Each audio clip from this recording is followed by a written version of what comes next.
Got some pictures coming your way here. Oklahoma. Bedlam's pretty special. And again, a year ago, nearly 1,500 combined yards, a Bedlam record 114 points. The Sooners held on to win 62-52. Are we going to get a scoring game like that today? I hope not. It sounds like a 4-hour game that Coach Mack was talking about. Jeez, play some defense, please. I think we'll get it, but it's going to be a fun game to watch because these two don't like each other at all. Mike Gundy, by the way, he's been fantastic through his career, but 2-11 in the Bedlam series. Let's not forget, Oklahoma's still playing for a playoff spot. Absolutely.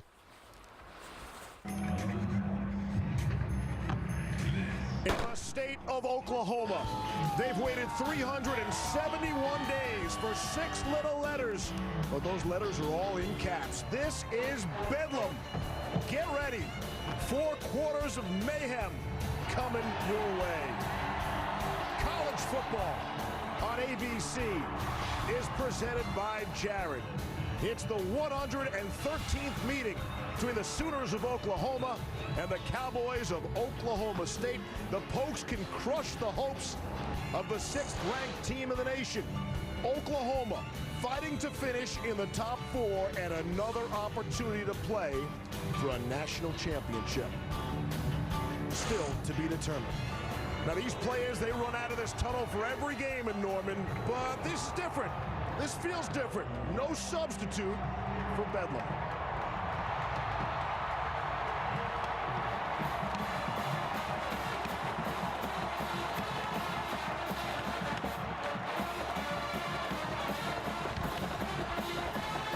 And with that, we say, good afternoon, everybody, and welcome indeed to Bedlam. With Brian Greasy, I'm Steve Levy. This is the in-state rivalry that seemingly every year has national implications. This year is no different.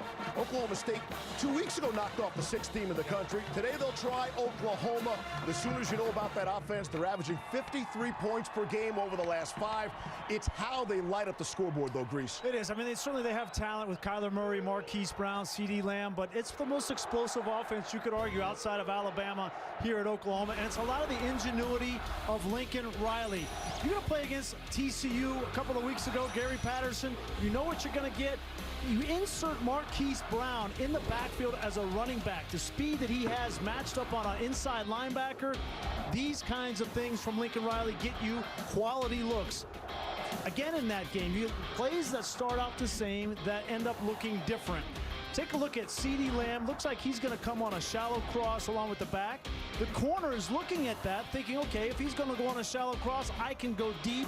But it's just a little bit of a variation from Lincoln Riley to put CeeDee Lamb up on the corner route. You see how wide open this gets. This is a la Sean McVay with the LA Rams. These kinds of matchups in college football with the speed that they have on offense is why they're so explosive. They are the number 2 offense in college football. Oklahoma State has the number 10 offense, and they've got a quarterback who waited 9 semesters to get his first start. He's affectionately known, Todd McShay, as the corn dog. That's right, Taylor Cornelius, Steve. And when you look at him, he's a big guy, 6'6", 235 pounds, really good athlete. The teammates say he's the best basketball player of all the guys on the team. And I've seen this year development throughout the season, big-time arm. I've even talked to NFL scouts that think he could, despite the lack of experience, wind up being a late-round pick or a priority free agent and get a shot at the NFL. We will watch for him and a whole lot of points coming up this afternoon. Mike Gundy, just 2-11 in the Bedlam series as head coach of the Cowboys. Looks to put the hurt on Lincoln Riley and the Oklahoma Sooners today. In meeting number 112 in Bedlam, 1 year ago, the story was Marquise Brown. 9 catches, 265 yards, and 2 scores. Set the school record for single-game receiving yards for Oklahoma. Doing the job, Justice Hill had a monster game, and then it was Trey Sermon who sealed the deal with a touchdown with 42 seconds left. How about 62-52 in the highest scoring Bedlam in history. Justice Hill went off in that game despite the loss. 30 carries, 228 yards, 2 touchdowns. This is one of them. He posted this on Monday, another day in the office, Bedlam, and then he points out turf fans, kids, little boys. What are we doing, Grease? Yeah, you know, these rivalry games, you don't need any more bulletin board material, and Justice Hill certainly gave it to Oklahoma. But he's a confident character. Yeah, in your day, it was a bulletin board, and these days, it's Instagram. Yeah. Social media, everybody. Get involved. As will we. Oklahoma State has won the toss. They have deferred. We'll see that explosive Sooners offense to begin. On a gorgeous day with temperatures in the mid-40s, clear and beautiful, just as a second weekend in November should be. Jake McClure has it on the tee at the 35. And he'll kick it away. Trey Brown is back deep for Oklahoma, and he will take a knee. When you ask people about Kyler Murray, they all say the skill set. We've never seen anybody like this before, except... Well, you know, I was racking my brain trying to find somebody he reminds me of, and the only thing I can come up with, the one guy in history, is Michael Vick. And I had a lot of experience playing against Michael Vick in the NFC South for a number of years, but we remember him in college. This looks a lot like Kyler Murray. The improvisation, the acceleration, and the speed. We all remember this run against Florida State back in '99, but that's the only guy, Steve, that I can compare Kyler Murray's talent to. We will watch for that all afternoon. Here come the Sooners. First down and 10 for the 25. Trey Sermon had a monster game a week ago, and he's got the ball, and he's got a big gain on first down. Turns the edge, and he's down the sideline. Trey Sermon, and that's how you start a football game. Kenneth Edison Magruder ran him out, but not until Sermon ripped off 60. Right off the bat, Oklahoma State defensively breakdown in their gaps. The corner is responsible. It's A.J. Green. He had a play like this last week, gave up a long touchdown run, and it happens on the first snap of the game here against Oklahoma. Sermon rushed for 26 times for 206 yards and 3 scores a week ago, including a 20 and 30-yard touchdown to put the game away. On the ground, it's Murray, the quarterback, trying to make some people miss. Down to the 6. Again, it's Edison Magruder on the stop. Take a look at the right side of the screen. You're going to see the corner, A.J. Green. He's running down with Marquise Brown, but you got to keep your eyes in the backfield. And the way that Oklahoma wanted to start this football game, they all talk about Marquise Brown and CeeDee Lamb and Kyler Murray in the passing game. This offense is predicated on physical downhill run with this offensive line. Murray gets 6. They're inside the 10 on 2nd and 4. CeeDee Lamb in motion. It's Sermon. Tripped up just shy of the goal line. Trey Sermon with that game last week, reminding everybody he's the guy. Kennedy Brooks has provided a few sparks. And now we find out, Grease, there's nobody else. It is Sermon and Brooks, and that's about it. 2 healthy scholarship runners available for Oklahoma today. We were just informed prior to kick, no TJ Pledger today. Of course, they already lost Marcellus Sutton. Rodney Anderson went down in game number 2. That's Murray, top of your screen. Wildcat. Sermon will take the direct snap and lower his shoulder into the end zone for a touchdown. And that's how this one starts. All on the legs of Trey Sermon. 6-0 Sooners.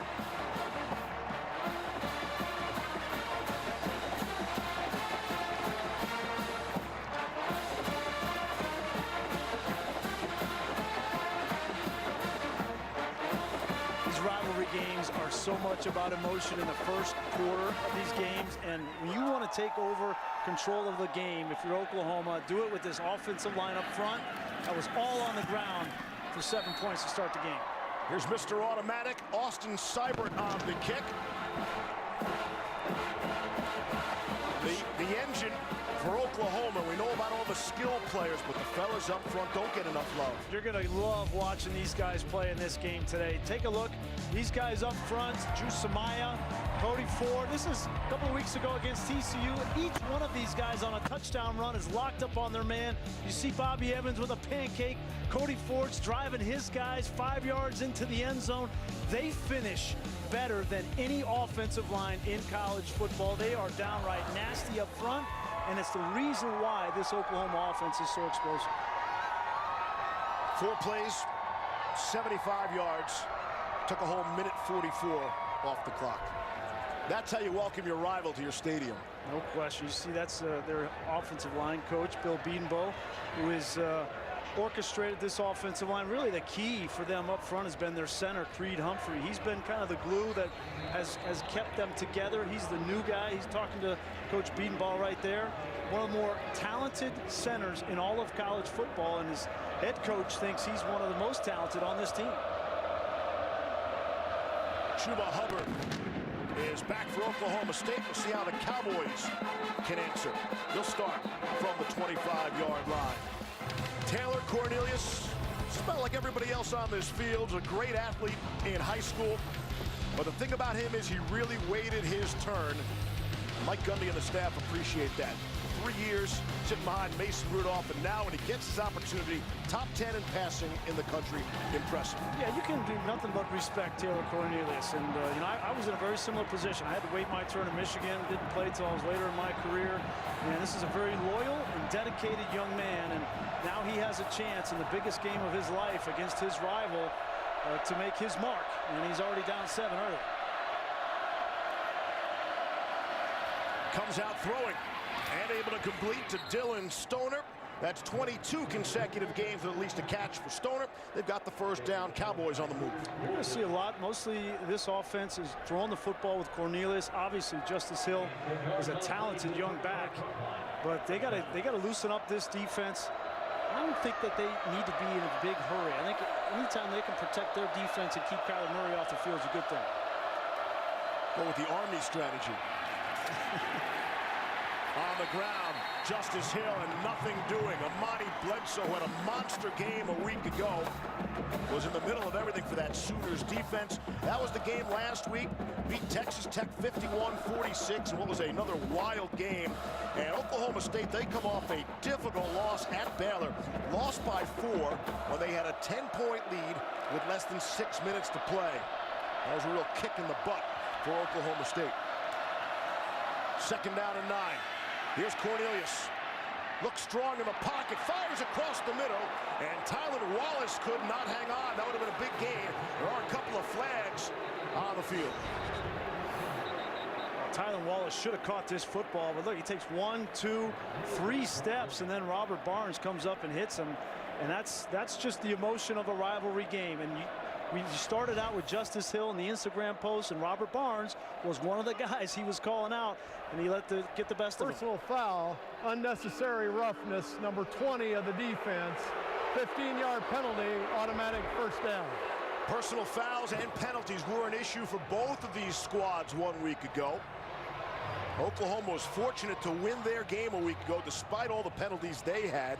And both coaches made that front page headline news talking about the penalties last week. Look at that, 12 for Oklahoma State, and that was the reason, the number 1 reason they lost to Baylor, gave up those points in the 4th quarter.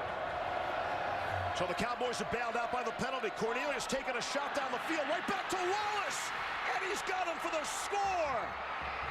Tylan Wallace. They're going to mark him short of the goal line. We were going to give him a 50-yard score. Looks like it might just be a 49-yard catch. Let's see, the knee drops. The field of the runner short of the goal line is under further review. Grease, I know where you're going here. You have to love the confidence of the quarterback to go right back to him after the drop, too. No, there's no question, and that looks like that was a good call. That knee was down. The football did not cross the plane there. It's a great look at it from right down the line. But what a great play call there from Oklahoma State. You have the drop, as you mentioned, then Barnes gives you the opportunity to take that shot from midfield. And Tylan Wallace, if you haven't seen this kid play football, he is one of the more outstanding receivers in all of college football. You see his over 1,000 yards already on the season. That's 4th all college football, and is an unbelievable target for Tyler Cornelius.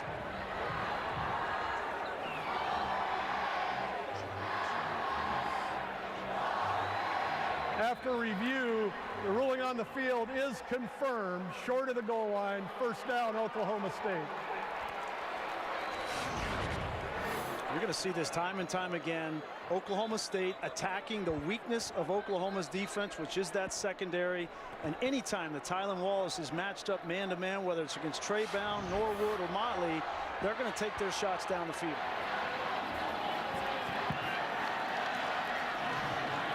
All right, so first and goal from inside the 1.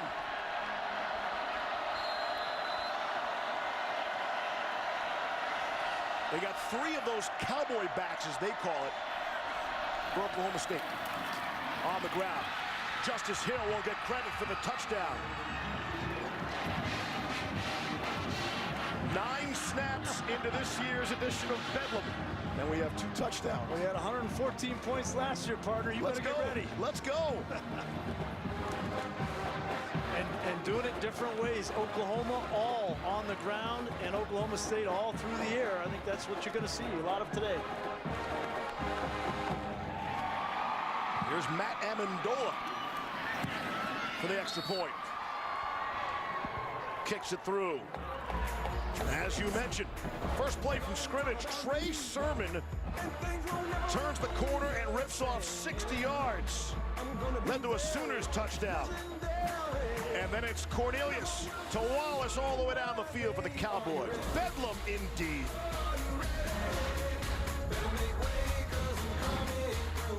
ESPN, brought to you by USAA. Veterans Day tomorrow. Call this Veterans Weekend. Hopefully some of you will enjoy a day on Monday. Celebrate Veterans Day week, if you will. Can't thank all the brave people, men and women, protecting us in the past, the present, and in the future. 7-7 early on here, and if you look at, you're interested in such things, the Cowboys come in, let's say 3 touchdown underdogs in this one. Yeah, just about, but they've had experience in this role. You see, since 2001, they've been 18-plus point dogs 3 times, and they have won 2 of those games, both here in Norman, 1 under Les Miles, and then obviously in 2014 under Mike Gundy. So they know how to put this upset together. First down and 10 out at the 25-yard line following the touchback. Kyler Murray has yet to throw a pass today. On the young afternoon, that's CeeDee Lamb in motion. On the ground, and Trey Sermon. Why wouldn't you? Tries the left side for 4. Malcolm Rodriguez came up to make the stop. So listen, you know, this is eye-popping elsewhere. Maybe we shouldn't be surprised by these numbers, the early scores, this kind of game, this kind of rivalry, this conference. It's almost redundant. Shootout, yeah. Here's Kyler Murray. All sorts of time. Lofts one down the sideline, and is caught. Carson Meyer hauls it in. Rodriguez was all over him. And Meyer, the 5th-year senior from Tulsa, makes the grab for 31. Oklahoma only has 3 starters on this team from the state of Oklahoma. You think that Carson Meyer knows what this rivalry is all about to make that kind of play from his fullback position? What a catch. Pretty nice throw for Murray on his first toss of the game. And they are across midfield, already at the Oklahoma State 40. First down and 10. Murray to throw again. Underneath to CeeDee Lamb. And he is upended inside the 30, dropped by A.J. Green. See CeeDee Lamb, they're going to try to get him the ball as much as they possibly can. He's the bigger of the 2 target wide receivers of Marquise Brown, but that's just a shallow cross. Get him the football and let him run. Right back to Sermon. Not much doing there. Justin Phillips makes the stop.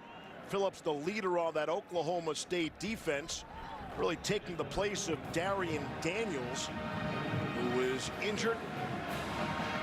Yeah, Phillips needs to lead this defense today. There is no way around this offensive line. You're going to have to fit it up, be in your gap. You're going to have to get off blocks because guys like Cody Ford and Bobby Evans pulling around on that last play, you have to make them miss and get in the backfield and be disruptive. Second down and 10 now. Just inside the 30. Here comes some blitz. Murray trying to get out of there. The escapability, throwing on the run and completing. It's Sermon out of the backfield on the receiving end. Jordan Brailford, they love to move him around, trying to get to the quarterback. Oklahoma State #1 of the country in sacks, not this time. You're going to see the blitz come from the outside. Brailford, he gets there, but you got to get him on the ground. Just because you get in the backfield doesn't mean that you get Kyler Murray, and that looks exactly like Michael Vick. Running to his left, making that play. Very hard to defend. Sermon out, Kennedy Brooks in.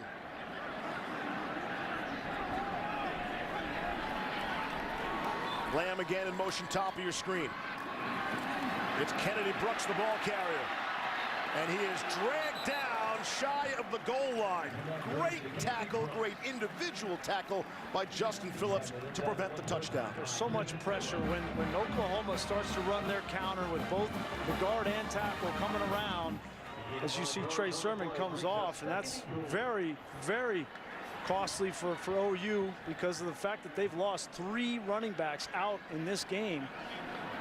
One for the season, Rodney Anderson and Marcellus Sutton, but not out there today is TJ Pledger. So right now, Kennedy Brooks, the only healthy back. 2nd and goal inside the 1. Kennedy Brooks making it look easy. His 7th rushing touchdown of the season. And Oklahoma back on top.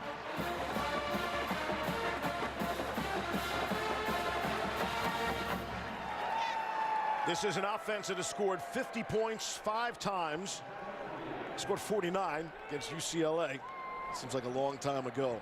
The last time they've scored 50 points in 4 consecutive games, you got to go all the way back. It's not that far.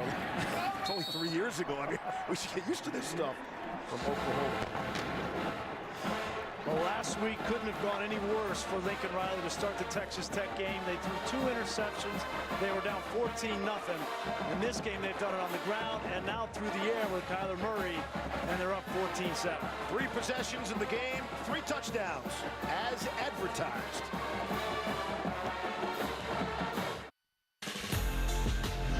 College football on ABC is presented by Jared.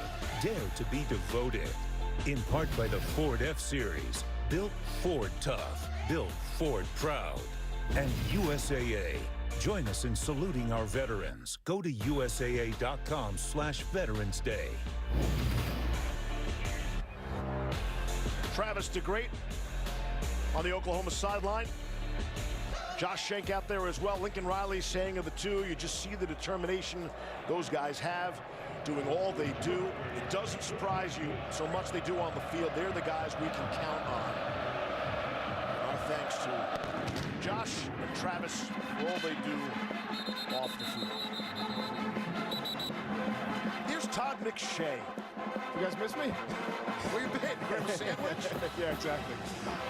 Tylan Wallace, I know you already touched on it, Grease, but I didn't know a whole lot about him coming into this week and preparing and watching him on tape. He's playing like an All-American. And the thing that he does is contested catches. I know he had the drop on that first drive, but his ability to go up and make difficult catches in the air, contesting catches with defensive backs on him, to me, that's kind of what separated him from a lot of other guys in the country so far this season.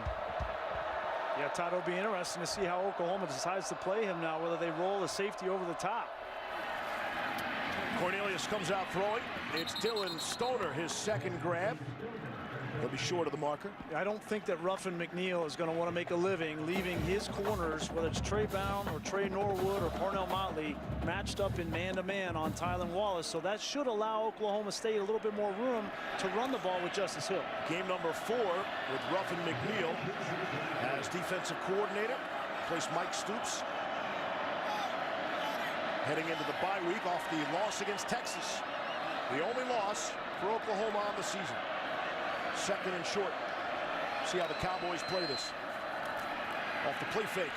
Good protection. Cornelius throwing, and it is almost caught. What a catch that would have been by Dylan Stoner.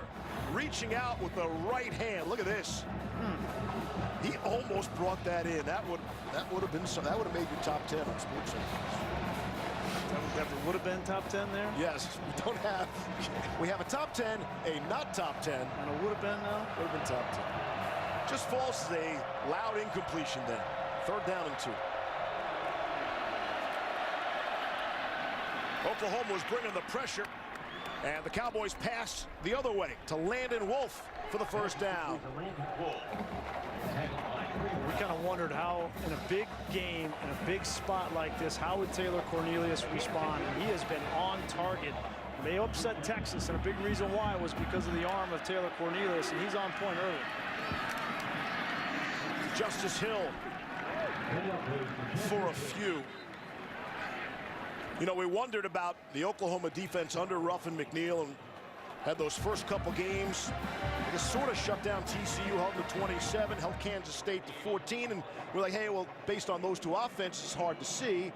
And then last week against Texas Tech, still allowed 46 points. Yeah, I think everybody knows it's still a work in progress, and Ruffin knows that. I think he knows the strength of the defense is up front in the front seven. Really, where they need to continue to grow and get better is in that secondary. Second down and 8. And a flag. It's you jumped. False start. Offense, number 27. 5-yard penalty. Second down. That's the back, J.D. King. You're always immediately going to the offensive line, and this has been a banged-up offensive line that's been filled sort of by musical chairs. They're without Arlington Hambright today. Shane Richards, 2 tackles, 2 backups, but 2 tackles who did not even make the trip. Yeah, and Oklahoma needs to take advantage of that. They have the advantage up front with the defensive line with Gallimore and Bledsoe and Ken Mann. They have got to affect the quarterback. Off the play fake, Cornelius to throw. And instead, he'll just throw it away. So, Grease, so J.D. King commits the penalty, and he was taken out of the game instantly, okay? Yep. Now, it was 2nd and 13, so maybe that was by design, or it's because Mike Gundy said, we will cut down on the dumb penalties. Guys are coming out of the game, and they'll stand next to me on the sideline. Yeah, and I mean, he's done all kinds of things to try to stem the number of penalties. And finally, he's at his wits' end. He says, listen, if you make a dumb penalty, you're coming out of the game. You're going to stand next to me. And he's kind of at the end of his patience, and I don't blame him. And some penalties are better than others, but, you know, false starts and mental mistakes, certainly unsportsmanlike. Here's 3rd and 13. Cornelius with a man and a hand in his face, able to complete to Tylan Wallace for the first down. Trey Norwood had the coverage, a gain of 17. Good thing Cornelius goes 6'6". Todd was talking about Wallace, and look at the attention to detail. Getting open, using his hands at the top of the route, and being a friendly wide receiver gets the first down. Cornelius off to Wallace again. First down yardage, he's down at the 30. He was taken down by Robert Barnes. Tylan Wallace, 970 receiving yards, Grease, wait for it, before contact. That's a lot of yards. That's number 2 in the nation. Gain of 13 there. Here's Hill as they mix the run with the pass. And if I'm Oklahoma State, I'm going as fast as possible right now. Got Oklahoma on the ropes defensively, throwing the ball. Cornelius is confident. Wallace is getting hot. I'd ratchet up the tempo if I were Mike Gundy. Cornelius 6 of 8 throwing for 107 yards so far.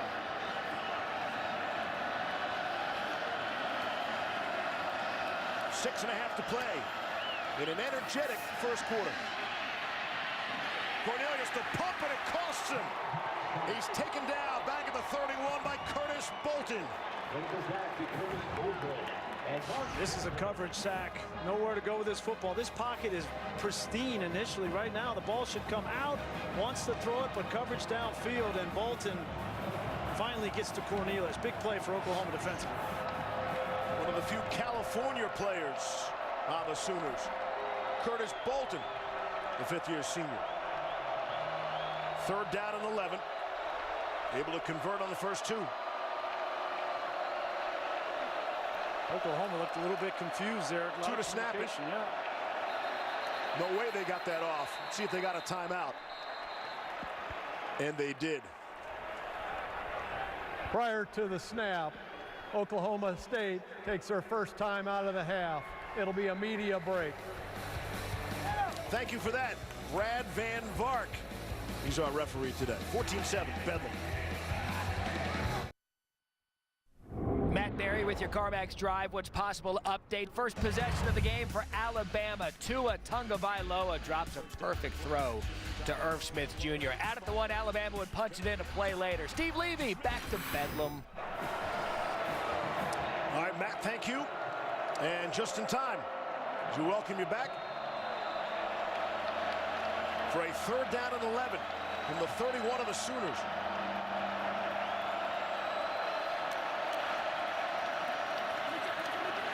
Cornelius with some pressure up the middle. Throws for the end zone. It is caught.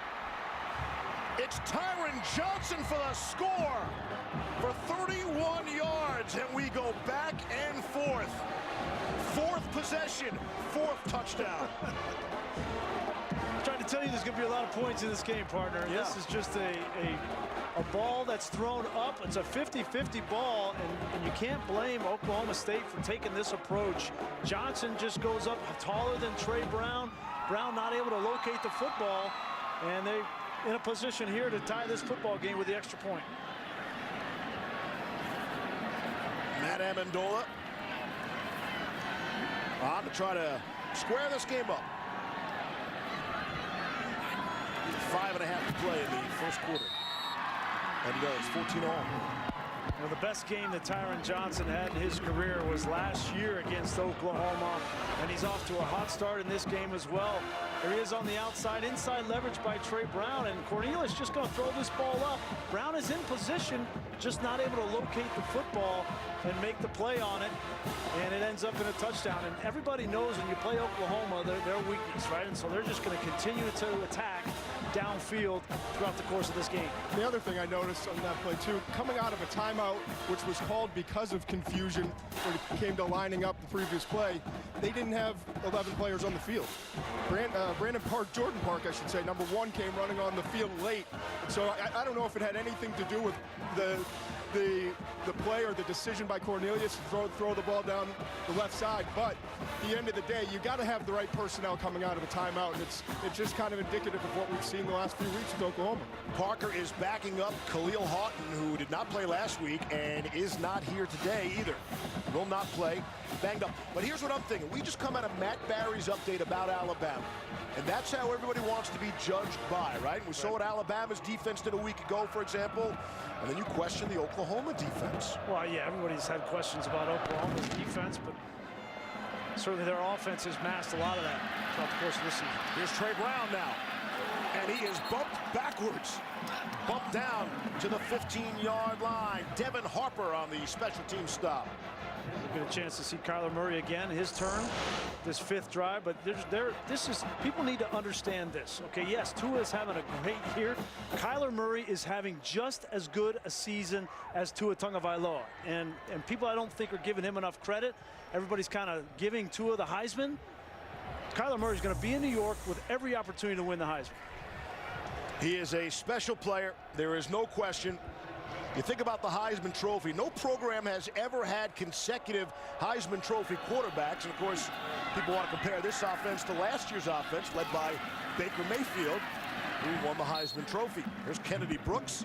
He's stopped by Justin Phillips. You can't imagine the pressure, right? You could argue that Kyler Murray had more pressure on him coming into this season than any player in the country because of what he had to step into with Baker Mayfield. And he's not only played his part, you could argue he has played better than Baker Mayfield, and this offense is more explosive this year than it was a year ago. And it's definitely more efficient. Mayfield, by the way, threw for 598 yards in Bedlam a year ago. So we'll keep an eye on Kyler Murray, who's 3 for 3 for 65 yards so far. He's got a ways to go. He will look to add to that here. Wide open is Lee Morris. The ball just comes out of his hand so effortlessly, Grease. Well, this is showing you the arm strength of Kyler Murray. You want to question that? This is a hole shot in the middle of 2-deep defense. You're going to have a corner here and a safety back here, and this ball has to be thrown on a line.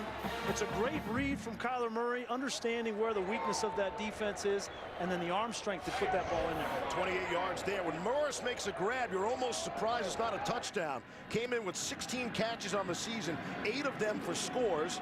That one just went for 28 for Lee Morris. First down and 10 at midfield. Murray running away from people. Takes a pretty good stick down at the 44-yard line. Hit by Malcolm Rodriguez. When he gets up, Kyler Murray, the one thing he does not like on the football football field, he does not like to hit. He's a baseball player. Okay, and he got hit there from Edison Magruder, who came down from his safety spot. But if you're going to beat this young man, that's what you need to do. You need to hit him when they run the ball with him between the tackles. It's easier said than done, though. And that is one of the matchups. The great offensive line for Oklahoma against the #1 sack team in the nation, this Oklahoma State defense. Here's Murray to throw off his back foot. Doesn't even need to step into that. For a short gain, again, it's Lee Morris.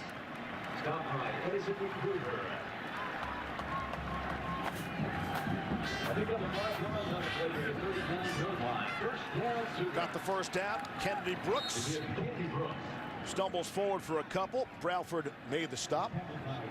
So, Steve, I think it's worth mentioning, you know, Kennedy Brooks in the game. We haven't seen Trey Sermon since that last drive where he came off the field a little bit gimpy. So they may need to be a little careful with Kennedy Brooks, how many carries they give him, because he's a young player as a redshirt freshman. And you don't want to overload him knowing you don't have much or anything behind him.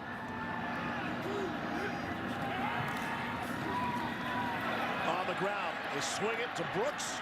It's another touch for him. It is impressive without Rodney Anderson that they are still the #1 rushing team in the Big 12, number 12 in the country. Again, when you lose a talent like Rodney Anderson, and he's a tough story, right? 3rd season-ending injury for him. I know Todd McShay's been looking at his tape. Hopefully, he'll be playing on Sundays in the NFL. See that Trey Sermon has really stepped up for them. But without those 3 guys at the bottom, and if Trey Sermon, who's still on the sideline, not to go here, and Lincoln Riley gets a credit to him recruiting-wise that he's got this kind of depth. 3rd and 4. Murray's got all sorts of time. Waits for Brown to come underneath, and he's one move. Did not get there. Wonder if there might have been a face mask at the end. Calvin Bundage came up to make the stop, and he's got a 4th down. This is amazing. This is one of the fastest players in college football, Marquise Brown, and that's a linebacker in Bundage trying to catch him. It looked like that hand was up around the face mask. Didn't pull him down by that, but you know, Marquise Brown has been hurt. He had an ankle in the TCU game. He has not been 100%, Steve, I don't think. Typically, he catches that ball, and he's like a rocket to get a 1st down. Going for it on 4th and 1. For the 8th time all season, they'll go for it on 4th down. Hand it off to Sermon. 2nd, 3rd, and 4th effort gets him the fresh set of downs. Great news for Oklahoma. They get the 1st down, but even better that Trey Sermon is okay to come back in this football game. And right after that 4th down, he's going to come out. Looks like Lincoln Riley might take this a little bit cautious with Sermon being nicked up. He'll give the bulk of the load to Kennedy Brooks and just use Sermon maybe in short yardage and goal line situation. So a big play there to keep the drive alive. Here's Murray on the quick throw to Miles. Tees making people miss. And he's down inside the 10-yard line. Miles Tees' first catch at the game's 6th of the season. It's a gain of 17. This is an extension of the run game, right? If you're a little bit light, a little bit banged up at running back, then you can supplement, if you're Lincoln Riley, by throwing these swing routes to these wide receivers, the bubble screens. That's just an extension of that run game. 10th play of the drive upcoming. 45 seconds to play in the quarter. 4 possessions, 4 touchdowns. It's a good day for the punters to take the afternoon off. On 1st down and goal, right into the middle of the line is Kennedy Brooks. Enoch Smith leading the party for the Cowboys defense.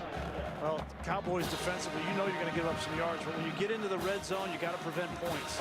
And nice job by Enoch Smith, and Jim Knowles, their defensive coordinator, knows that they have to move their defensive line up front. They can't just be static, come off the ball, because Oklahoma's offensive line will blow you out of the stadium. They've got to move up front. A nice job by Enoch Smith with the tackle for loss. Oklahoma State's red zone defense is excellent. 2nd in the conference, 11th in the country. That's it for quarter number 1. We'll be back after this message from your local ABC station. 14-all, Bedlam.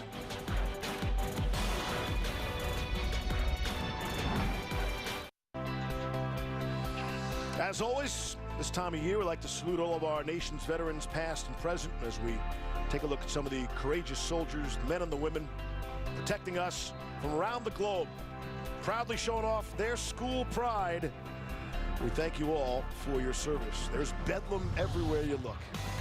Good on those people. Can't thank you enough. Veterans Day, Veterans Weekend, Veterans Week. Let's give them a whole month. Steve Levy, Brian Greasy, and Todd McShay. The 113th edition of Bedlam here in Norman, Oklahoma. Tied at 14. We've had 4 possessions, 4 touchdowns as we welcome you back. This is the 5th possession of the game. Oklahoma on 2nd down and goal from the 9. Marquise Brown get the football in his hands any way they can, and he'll just cut it up to get back to the line of scrimmage. Malcolm Rodriguez made sure of that. Yeah, really nice job by Oklahoma State defensively. I think they're keying now on Marquise Brown, knowing that Lincoln Riley needs to be a little bit more creative with the thin running back group. They're going to give Marquise Brown some rushes. He only comes into this game with one rush on the season, but they're trying creative ways to get the run game going. Rodriguez up to 5 tackles so far to lead the way for that Cowboys defense. So here's 3rd and goal from the 9. Got 4 seconds to snap it, make it 3. See if they got the timeout in time. Prior to the snap, delay a game, offense, 5-yard penalty, 3rd down. Did not push him back. Yep, this has been an issue for Oklahoma. They've been doing more checking this season with Kyler Murray than even they did a year ago. So this is not a matter of the play coming in late. It's just they're making a lot of checks at the line of scrimmage, and you got to keep your eye on that play clock. And it costs them now 3rd and goal from the 14. Kyler Murray, just his 14th start. Had the 3 starts back at A&M. Had the 1 short start for Baker Mayfield a season ago. And then all this time. Still 2 to snap this one. Finally get it away. Here's Murray under pressure. The last second gets it off to Sermon. Stays inbounds and then is bumped out. We'll see where they mark him out. They're going to say back at the 4-yard line. Improvisation by Kyler Murray. Yeah, no question. Jim Knowles, defensive coordinator, decided to bring an all-out pressure. Kyler Murray sees it. This is just like an option. Turns into a scramble and an option. And Trey Sermon almost makes an unbelievable effort to get to the end zone, but that's the right call. He steps out at about the 3.5-yard line. But what could have been disastrous is a 10-yard gain. That's about how it's gone for Oklahoma this year offensively. Turn nothing into something. Austin Seibert is on. Chip shot from 21 yards away. It's good. And there is news. 5 possessions, not 5 touchdowns. Somebody snuck a field goal in there. And it's 17-14 Sooners. I think it's going to be one of those days, you know, that even in this kind of a game, it's going to be a shootout. Last year, 62-52. So it's not about necessarily defenses keeping you off the scoreboard. It's about how many times can you take a potential touchdown and have it end up being a field goal. The Sooner schooner, pulled by the 2 white ponies named Boomer and Sooner, of course, doing their thing. Oklahoma has been doing their thing all season long. They've scored 45 or more points 7 times. Gotten a tough one against Army. Army held the ball 45 minutes. Oklahoma had to squeak out a win in overtime. Then there was the loss to Texas that potentially could haunt them. And then came the bye. Ruffin McNeil inserted, replacing Mike Stoops as defensive coordinator. It's the first time in some 20 years there hasn't been a Stoops on the coaching staff here at Oklahoma. Yeah, I go back to that Texas game. You mentioned it. That's certainly the only blemish on the schedule, but Oklahoma was beaten soundly for 3.5 quarters in that game and had to score 21 points in the 4th quarter to kind of get that game as close as it was, Todd. Yeah, and you look at it, because of that game, they're on the outside looking in when you talk about the college football playoff. And they're huge Alabama fans. They need Alabama to knock Georgia out of this thing. And then they need one of the other 3 teams. We're talking about, you know, Clemson, is there a loss on their schedule? You're talking about Notre Dame. Is there a loss left on their schedule? Maybe at USC. So they need some help, and they need to continue to play the way they are offensively and get better on the defensive side. Yeah, Michigan and Notre Dame, those are the teams. Clemson's not losing. I think Desmond picked Boston College to beat him tonight, Grease. Okay. Win the game outright. Here's Cornelius throwing and completing. It's Jelani Woods on the reception, like the tight end, but they call him a cowboy back. It's a gain of 15. Cornelius lofts one down the sidelines, got a man too far for Tylan Wallace. Had a step, not enough. Please, we were watching film of Oklahoma State yesterday, and they run a lot of double moves with Tylan Wallace on the outside. That's exactly what that was. They got Trey Norwood. He bit on the out route. Just a little hook and go. Just a little stutter step. That's all you need. And you look back, and if this ball was on target, would have been another touchdown. Cornelius has been on target for the most part. 8 of 11, 153 yards, and the 1 touchdown. That's Chuba Hubbard in the backfield. Merely a decoy. Tyron Johnson makes the grab. His second. It's a first down. Working on Parnell Motley for a gain of 11. Another thing I noticed about Oklahoma State offensively is if you give these receivers free access, then Cornelius will take it every time. Wants to throw again. Down the middle of the field has Wallace and has another touchdown. Beating Trey Norwood. Cornelius to Wallace for 49 on the score. And the Cowboys take the lead.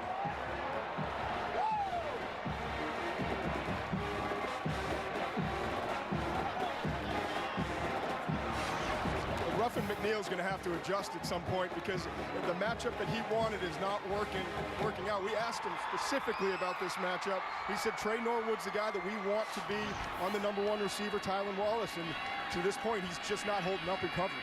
Can't run with him, Todd. Nope. That's a 33-yard scoring drive.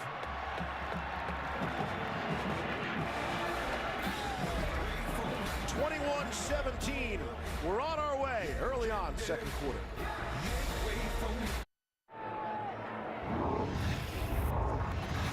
Welcome back to Norman. Let's take a look at that last touchdown play. It's a hard little play action inside. These receivers are on one-on-one on the island with the corner out here. This is the safety, Parker. He has to help that corner get back. He's biting up on the inside routes and leaving Trey Norwood on an island on the outside. If I'm Ruffin McNeil, just like Todd said, you have got to get some help from these safeties. Khalil Houghton, who was supposed to play in this game, hurt, not able to go, and Jordan Parker not in position to help on the touchdown. 33 seconds to score for Oklahoma State to take the lead. Here's Trey Brown. See what he can do. Brown trying to make some people miss. He's out to the 22-yard line. That's where the Sooners will take over. Here's Matt Barry with an update on Michigan. Steve Levy, thank you. DirecTV more for your college football thing. You want an offensive explosion, go to Piscataway and check out Isaiah Pacheco. 80-yard touchdown run. Michigan giving up just under 94 yards a game. And Pacheco gets 80 in one clip. There's some bedlam, Levy. 7-7 in the second. I hear Pacheco. I'm thinking, is he related? Ferdy, the fight doctor. Barry, you want an offensive explosion. Check out my drive chart. Wow. That's how I roll. 38 points, 449 yards of offense. And we are on pace to obliterate last year's record for points in Bedlam. And Kyler Murray slides into second base. You got to call holding on the edge. I think Coach Gundy runs holding on the edge. Just a guess. Mike Gundy wants a win in this series. You know, he kind of downplayed the rivalry in talking to him this week, and maybe that's because he's 2-11 in this Bedlam series. He said, look, we got to get the kids excited every week. If we make this game to be more important than another game, it makes things difficult. Here's Murray going to take off. Kyler Murray cross midfield, and he'll scamper out of bounds. Gundy also said that Murray, when he scrambles, it's not for a first down, it's to get 60. This is amazing, right? He's rolling out here. He wants to throw the ball deep. And Oklahoma State does a nice job of covering deep. But if you don't have the lanes, he is so fast, so explosive. And this is Michael Vick. That's what that is. You get to the second level, and you're lucky if you can lay a finger on the kid, much less get him on the ground. 29 yards on that scamper, if you will, for Kyler Murray. He was the first Oklahoma player to ever have 300 yards passing, 100 yards rushing in a game. Did that a week ago. Kennedy Brooks breaking through people. Here's Brooks to the outside for the touchdown. Could have gone to Sermon or Brooks. It's 45 yards for the score. And we go back and forth. Great blocking up front by Samaya, the right guard, 75. Here he is. He's going to pull around and get the block. And then downfield blocking by C.D. Lamb. There's the kick out. Great cut. And then look at C.D. Lamb downfield. Look at this block down here. Unbelievable job by C.D. Lamb. Austin Seibert on for the extra point. Seibert is already the career leader in points for Oklahoma. He will add to that. You get catches, you get touchdowns, you get all the glory, but if you're not doing this, you're not playing for Oklahoma. Great job, number 2. College football, presented by Jared on ABC, is brought to you by Pacific Life. Experience the power of Pacific. Nissan, innovation that excites. And Burger King. Get 10 crispy chicken nuggets for just $1, only at Burger King. The Nissan Heisman House in town today. That means Jason White, Billy Sims. Also means Ryan Russillo. Austin Seibert, congratulations. You are the all-time leading scorer in Big 12 history. How about that? And he now needs just 43 points to be the all-time leading scorer in FBS history by any kicker who's ever played the game. Pretty impressive stuff.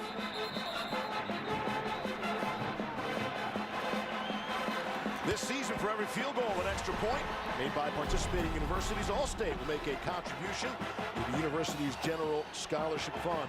Thank you, Allstate. You got to be on a team with this kind of offense to break those kind of kicking records. That's a lot of extra points. Not so many field goals, a lot of extra points after all those touchdowns. 3 possessions so far for Oklahoma State, and they have all resulted in touchdowns. There's only one team playing this game with hopes to get to the college football playoff, and it's Oklahoma. The big question coming in was this defense. Is this defense a playoff caliber defense? And so far they have not been in this game. They have got to figure a way to get a stop. Not been all season. On the ground, here's Justice Hill. Staying on his feet, Justice Hill. Playing some big boy football across midfield, and he's in a Sooners territory down to the 45 after a gain of 28. Boy, the missed tackles are starting to pile up for Oklahoma. Kenneth Mann, the middle linebacker, number 9, had a chance here, and just right there is Brown, and Hill gets to the second level. They've beaten Oklahoma through the air predominantly, and now they're getting this run game going because Ruffin McNeil has to protect these corners and take the safety out of the box. On 1st down and 10, back to the passing game. Cornelius, the throw, had a man wide open, and he skipped it to Landon Wolf. Boy, another gaping hole in this defense. Just a pump outside on the swing route, and it comes wide open to Landon Wolf on the wheel, and that wasn't even in the neighborhood. You might have lost that in the sun, too. The glare, wearing the shield. Yeah, that wasn't on the receiver, Wolf. That ball just not thrown far enough outside. You look into that greasy all afternoon. Man who wears his sunglasses at night. Here's Cornelius, not that time. Neville Gallimore drops him.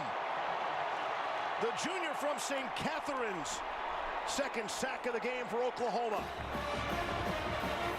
Talked about the advantage that Oklahoma does have defensively. They should be able to get after this offensive line. It's been wrecked with injuries, and that time nice rush from Gallimore brings up an opportunity here, 3rd and long, to get off the field for Oklahoma. And the drama and the intrigue that we might actually have a punt. There's still a lot of confusion in the secondary for Oklahoma. 3 to snap it. 1-0. Let's see if they got the timeout. And they did. Timeout. Oklahoma State. Their second of the half. It'll be a media break. Both timeouts used to try to avoid the delay of game penalty. We'll be right back.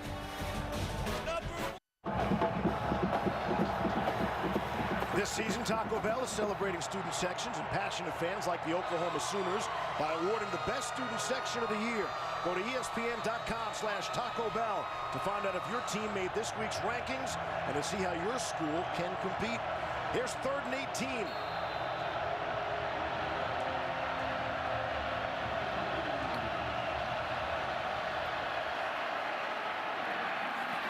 Across the middle into the shadows and behind Tylan Wallace. Could not come up with the grab. And there was a window there to make that first down. Wallace was coming on an inside, got a skinny post, and you'll see from Taylor Cornelius, he's just looking off the safety. And right there when he throws, there's the lane. He just missed it by a foot. If it was out in front of Wallace, that would have been a first down. And some bedlam chatter afterwards with Curtis Bolton. And here's a punt. Hey, looky here. Zach Siner is on to kick it away. Got some late outside pressure. CeeDee Lamb from the 6. Trying to make some people miss. Turns on the Jets. Has plenty of running him down the sideline. Picks up some blocks.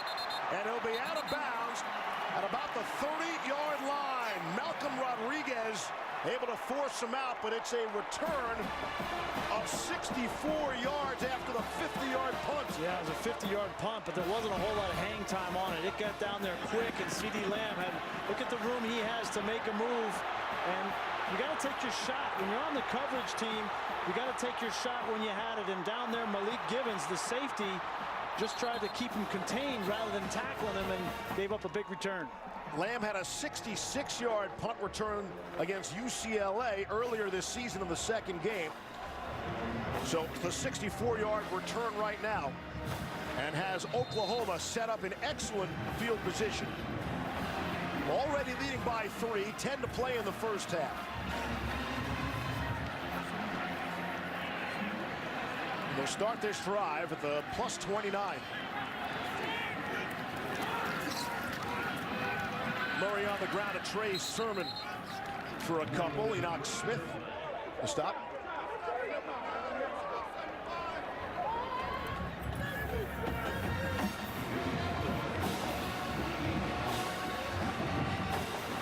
Prior to that punt, we had 47 snaps in the game. Only 6 of them had been on 3rd or 4th down. Here's a 2nd and 9. Murray trying to get out of trouble. Thought he was throwing it away, and it's Marquise Brown who comes back to make a play for his quarterback. Rodarius Williams following him around the field. I don't think that Kyler Murray is capable of giving up on a play. And if you had this talent, why would you? Look, he fakes one way, goes the other way. That's a safety that's chasing him, not an outside linebacker or a defensive end. And he's just toying with guys and buys himself a little time and then finds Marquise Brown for the outlet. I mean, it's amazing what number 1 in Crimson can do. And he's 10 for 10. Of course he is. Passing 134 yards. That's Trey Sermon, the running back at the top of your screen. They spread him out. 3rd down and 7. Murray underneath, crossing to Brown's got the first down. So much speed on the field, Todd. And with Kyler, I think another part of that 2 plays ago was his ability to extend that play, but also having a receiver that he trusts. I mean, he had to throw that ball up to get it out. He put it up, and he knew his receiver, Brown, was going to come back and make the play, and that's exactly what he did. He's a winner.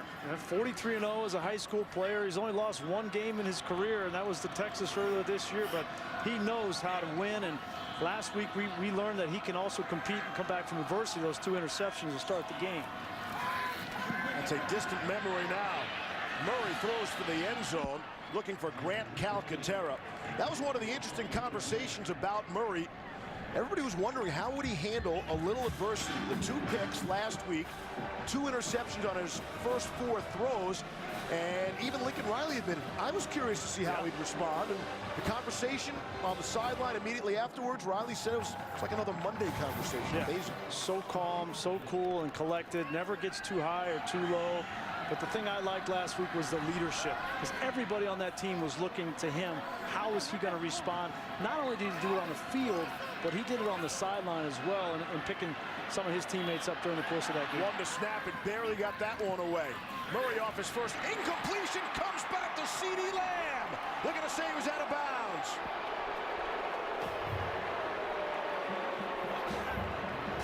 Well, it certainly looked like C.D. Lamb had a foot come down. That ball perfectly thrown. Keep an eye on that left. Oh, yeah, his hand came down out of bounds first. Great call by the official. Colby Peel had the coverage. True freshman from College Station. And give Peel credit, too. He came over, didn't give up on the play, and hit C.D. Lamb, and that's what caused the hand to come down first. It looked like a foot was going to come down in bounds had Peel not pushed him out. But you're giving credit left and right to the officials today. Like it. It's called a good game in a stride, and now we got some flags. We'll check on this prior to the 3rd and 10.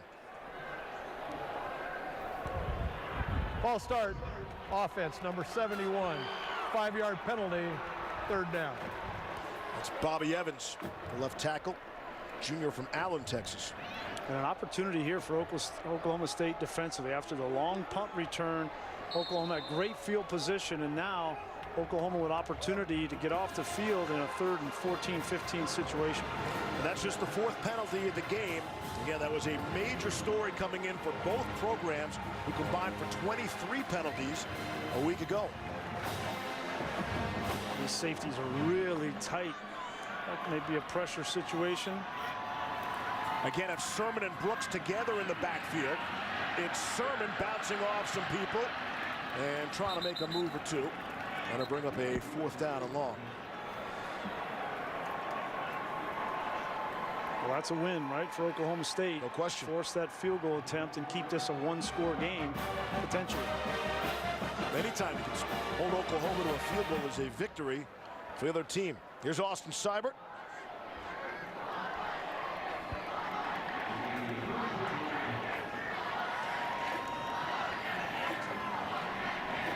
This will be from 36 yards away. Hit a 21 earlier. And Seibert will look to close in on the all-time leading scorer for FBS among all kickers. Kyler Murray, we joked if he was sliding in the second base. Perhaps you're aware of his baseball skills, the number 9 pick overall in the Major League Baseball draft back in June by the Oakland A's. Some other baseball players who played football. The Jackie Robinson thing, that's an unbelievable picture. Yeah, Kirk Gibson at Michigan State. And then we flip it the other way. Here are these great football players who also played baseball. I've never seen the Dan Marino picture before. That's vintage right there. Yeah. You knew he had a good fastball. The 4th round of the Royals. And when you play both and have success in both, here's Bo and there's Dion. They only need one name. Yeah, I mean, yeah, you play 2 sports, you go with one name, you got to be a great athlete, and these 2 were 2 of the best. You guys left out the Richmond Spider, huh? No Brian Jordan? Left out Tim Tebow also. Wow. You keep going? I think that's, is it more? That might be it. We are reminded it's not an exclusive list. Don't @ Brian Greasy on Twitter. We know there are others who have played both sports. That was not my list. You just went with the marquee names. I got it.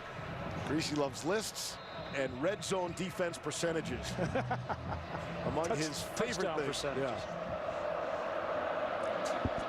27-21. Having a good time in Norman for Bedlam. Hope you are as well, wherever you're watching. Cowboys keep waiting for Chuba Hubbard to break one. Not going to get the opportunity there. Check out today's Aflac game fact. Lincoln Riley's hometown is Muleshoe, Texas. Texas. Population of 5,000. Nearly 5 times the size of Taylor Cornelius' hometown of Bushland. Population of about 1,000. 2 West Texas towns are some 76 miles apart. And back some 5 years ago, Cornelius in overtime had a touchdown run that led Bushland to a 42-35 win over Muleshoe. And these guys are going so quick here. That's Hubbard, the ball carrier. The thing about Cornelius, they said even after that touchdown overtime, he just calmly hands the football to the official. Right. Like that's what he's about. He is not flash. No. Well, and he was a big deal, but he didn't get highly recruited and came out and walked on here at Oklahoma State. You see a swing pass, but you know the thing is, 4 years ago, 2014, it was this young man, Taylor Cornelius, and Mason Rudolph, and they needed to make a decision as to who was going to play. And they told Taylor Cornelius he was going to start. He called home to his mom and dad, said, "I'm going to start." And then a couple days later, they made the decision to go with Mason Rudolph, and he's had to wait 4 years since that phone call, and now he's got this opportunity. I think Rudolph started every single game except one over those 3 years. Hubbard has the first down yardage, but he's an interesting story. You love the size that he brings, and Mike Gundy could not say enough good things about his patience and sticking around.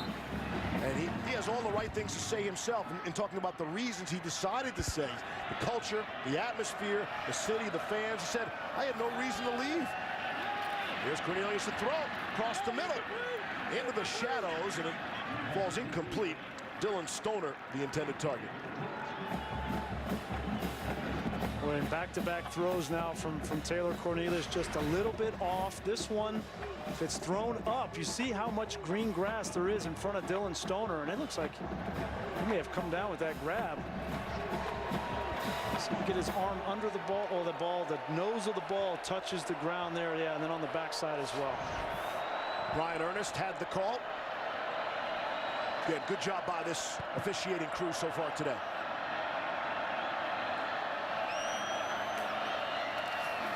Second and 10. Cornelius to Tyron Johnson has the first down yardage. You know, Cornelius, as we talked about earlier, he's got all the physical tools with the size, the athleticism. He's got mobility. He's got a big-time arm. But the one thing he's going to have to improve on, we've seen him really in 4 of the last 5 throws, more consistency with his mechanics. Long-levered quarterbacks sometimes struggle with that consistency.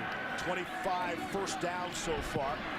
And another completion, that time to Hubbard out of the backfield. So Cornelius's youth coach and pastor said, look, he seems lazy and lethargic, like he's not interested, but we'll give you that quote in a second. Here's Johnson on the receiving end. And the Cowboys go fast. He's not going to let you get that quote in. You're going to say something bad about him. He's not going to let you get it in. He's going to go fast. I hope you can read fast. We're good.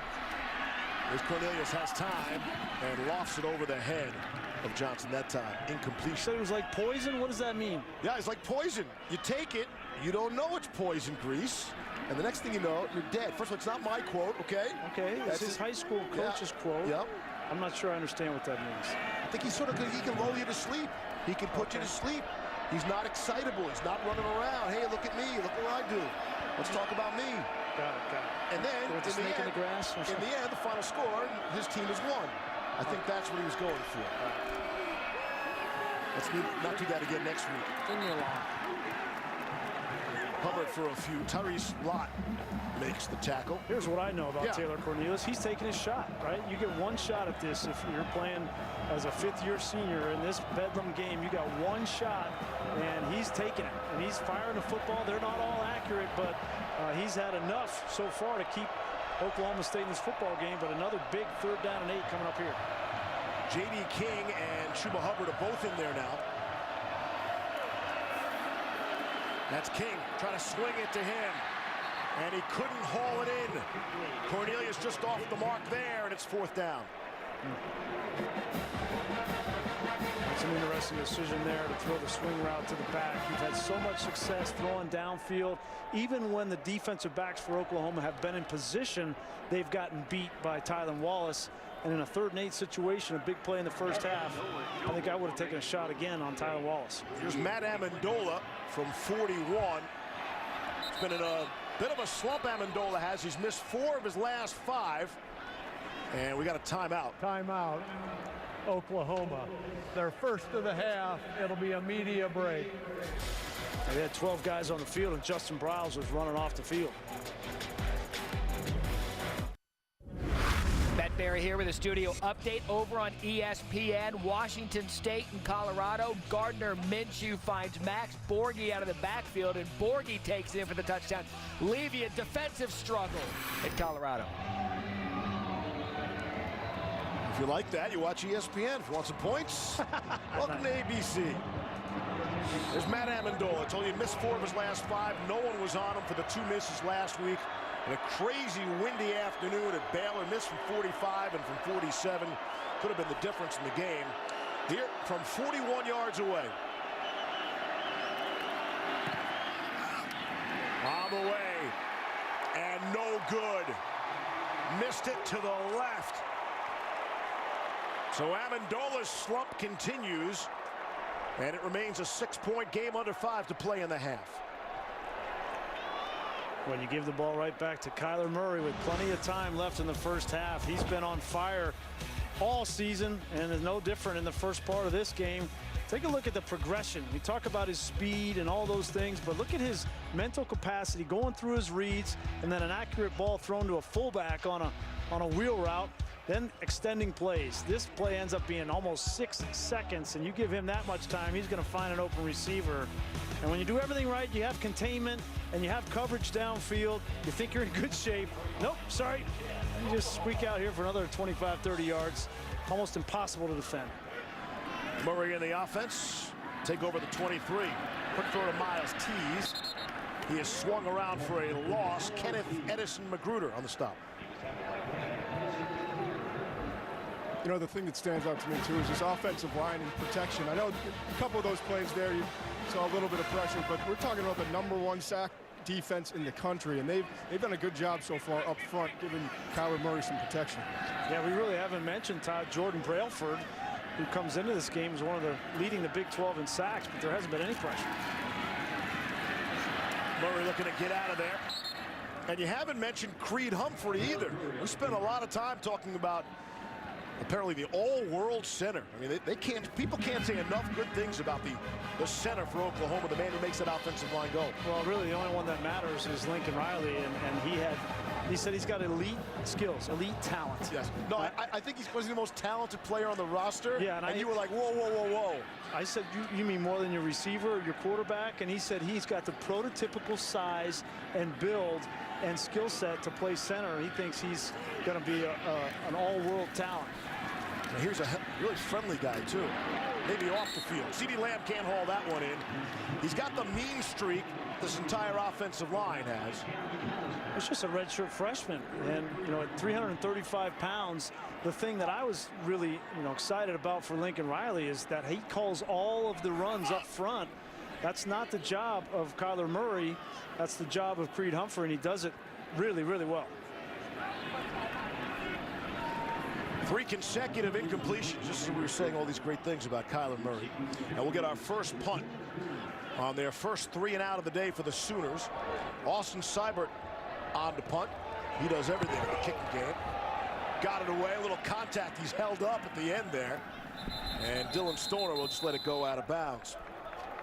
Tonight on ABC, it's the ACC Showdown with playoff implications. It's Trevor Lawrence and #2 Clemson taking on 17th ranked Boston College. Coverage begins 8 Eastern on ABC and the ESPN app. Catch that game and every ESPN show on the app. Start your free trial of ESPN Plus today. It's the furthest north that Trevor Lawrence has ever played football. His previous high on the map was Virginia. You got a weather report on that card, too? You see if it's still drizzling. It's going to be a little chilly. And I think Steve Adazio would like it as bad as he can get it. Steve Adazio starring on game day this morning. Here's Cornelius, has good protection and is tipped. Knocked away Kenneth Murray. They call him K9.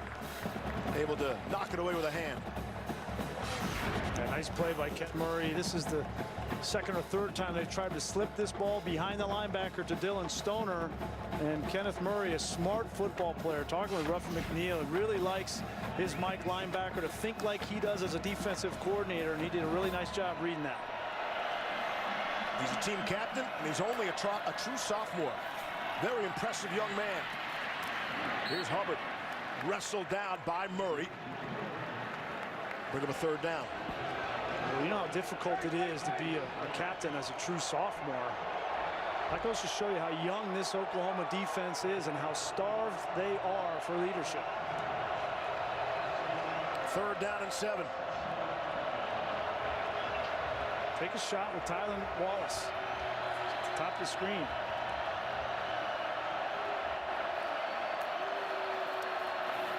Rushing 4. Got it out quick. Looked to hit Stoner for first down yardage, and instead, Buki Radley-Hiles able to make the stop. A welcome addition back into that Oklahoma defense after missing last week's game. Boy, and Buki had a chance to intercept this and take it back for a touchdown. You mentioned he's looking right back into the sun there, but a golden opportunity for him to make a statement play defensively for Oklahoma, and he missed it. He dropped a pick 6 against TCU. Not that that was necessarily the same, but he's had some opportunities. This is Matt Hockett on to punt. Booting it to C.D. Lamb from the 17. Lamb's going the wrong way. And all of a sudden, we've had consecutive 3 and outs. 2 I think punts. they're tired. What in the world is going on? Bedlam.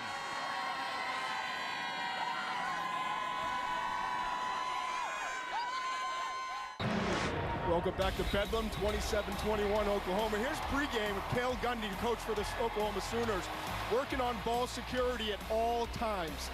It really stood out on tape watching this week how high all these running backs carry the ball. So I asked our stats guys, how are they in ball security?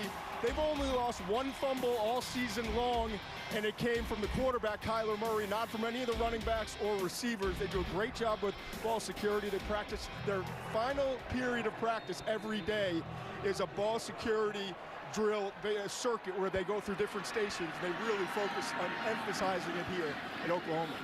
That is different. It's awesome. Look like a joust. Here's Sermon on the ground.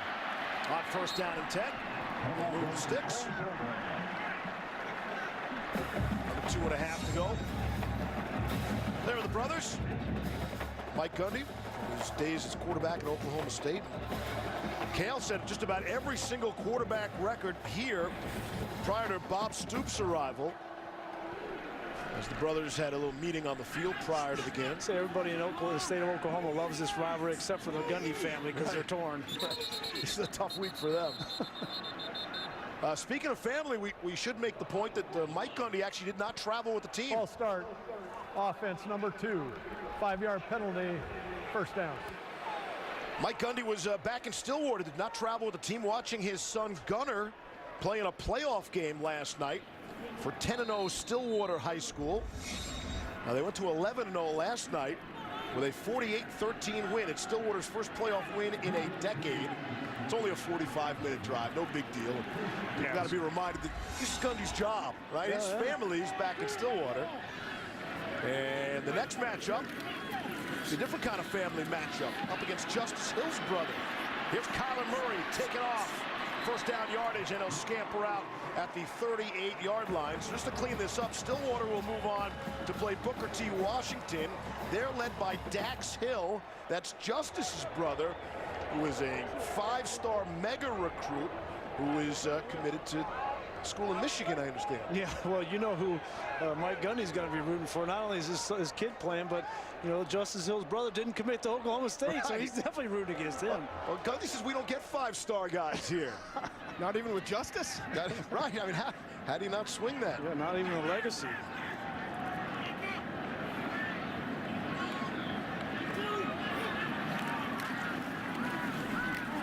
Murray to throw. And complete to C.D. Lamb. Right at the sticks. To gain a 10. After that last 3 and out for Oklahoma offensively, Kyler Murray came off the field and Lincoln Riley talked to him for maybe 4 or 5 minutes. And they were just talking about, hey, what happened on that series? What do you like? What are you feeling out there? What are you seeing? And I fully expect them to get back on track here on this drive. 90 seconds to go in the half. Oklahoma State will get the football to start the second half. Every possession counts in this game. Kyler Murray knows that. Marquise Brown, touchdown! 51 to the house.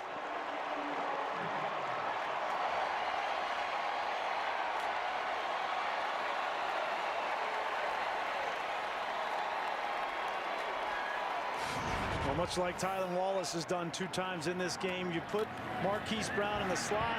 He's matched up on a true freshman in Tanner McAllister, and that's just no contest there. Nothing but speed burners to the end zone. That wasn't even close. Defender had no chance. Seibert boots through the extra point, 34-21. Marquise Brown, they call him Jet. Our pal Gus called him Hollywood, and that got a lot of attention. He's from Hollywood, Florida, not California.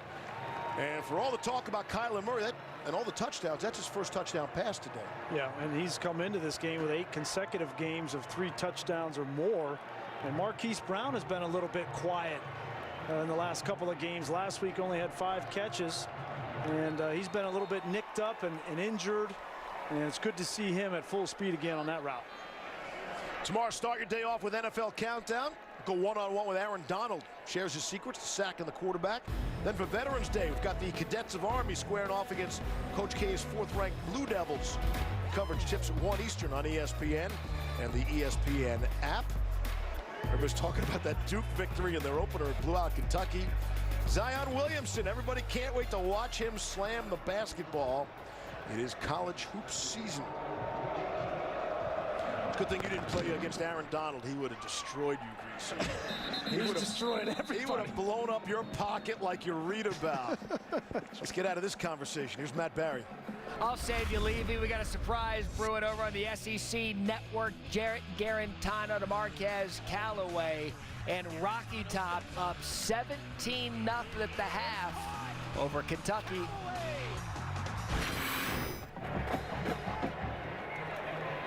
A little hangover for Kentucky after that Georgia loss, right? Yeah, everybody's talking about that. And actually, that went into that Kentucky-Duke game. People thought they were talking about the football team, right? More so than the basketball squad.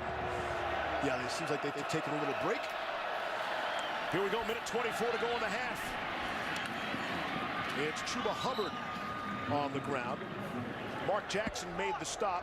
Cowboys have just 1 timeout. Remember, they had to spend the first 2 timeouts to avoid delay of game penalties. There's a flag down as Cornelius throws, and it's dropped by Dylan Stoner. Usually sure-handed sophomore from Tulsa. And that ball was a little bit thrown, a little bit behind Dylan Stoner.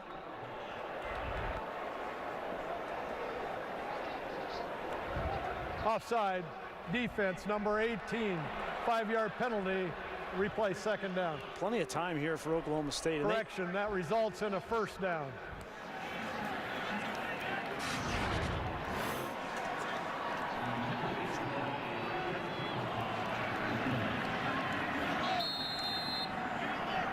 Plenty of time here for Oklahoma State, right? There's a minute left in this half. They need some points here. This game is at risk of getting out of control if they don't put points on the board before halftime. Here's Cornelius. Has some running ability, doesn't do it there. Tylan Wallace took a pretty good shot. It's a 1st down. Well, this is plenty of time considering they scored touchdowns in a minute 17. 3.5 minutes and 33 seconds was another scoring drive for them. So they have shown the quick strike ability. Here's Cornelius. See if that's a catch. It's Johnson on the sideline, has it for the 1st down. Yeah, and this Oklahoma defensive front not getting any pressure on Cornelius. And after you get 3 or 4 plays into a 2-minute drive, that defensive line starts to get gassed. That's a terrific catch. Cornelius drops one in there, able to hit Stoner. And I think about taking the timeout here, save that time. If you're going to take 3 or 4 shots to the end zone here. Put it on the ground. Wow. It's Hubbard. You said they had plenty of time, and they score. Chuba Hubbard from just outside of Edmonton, Alberta. Scores the touchdown, and the Cowboys aren't going anywhere. Boy, that did not look good for Oklahoma defensively, and that's the kind of look that Lincoln Riley had during the Texas game, where they just were not able to have any answer for Texas offensively, and that was way too easy. Extra point is good, and we're back to being a 6-point affair. You know, we talked with Ruffin McNeil yesterday about this, and he said, you know, you blitz a freshman, you defend a vet, right? And I think that drive just showed you he's playing defense. He's not rushing, he's not blitzing Taylor Cornelius, and I respectfully disagree with Ruffin McNeil's approach right there, because Taylor Cornelius is a senior, but this is his first year playing, and you got to put the pressure on him. They're not good enough in the back end to just sit back and play defense. Right. That took a whole 54 seconds. Didn't even have to use the timeout.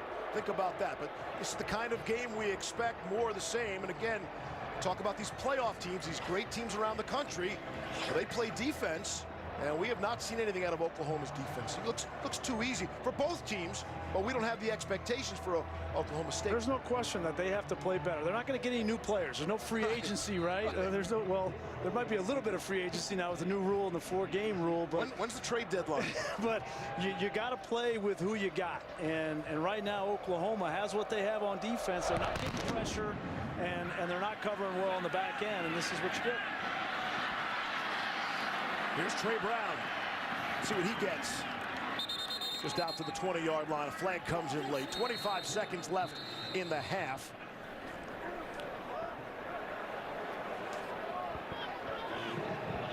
We'll check the marker.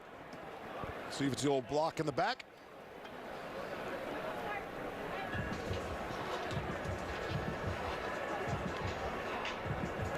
During the return, illegal block below the waist, return team number 2.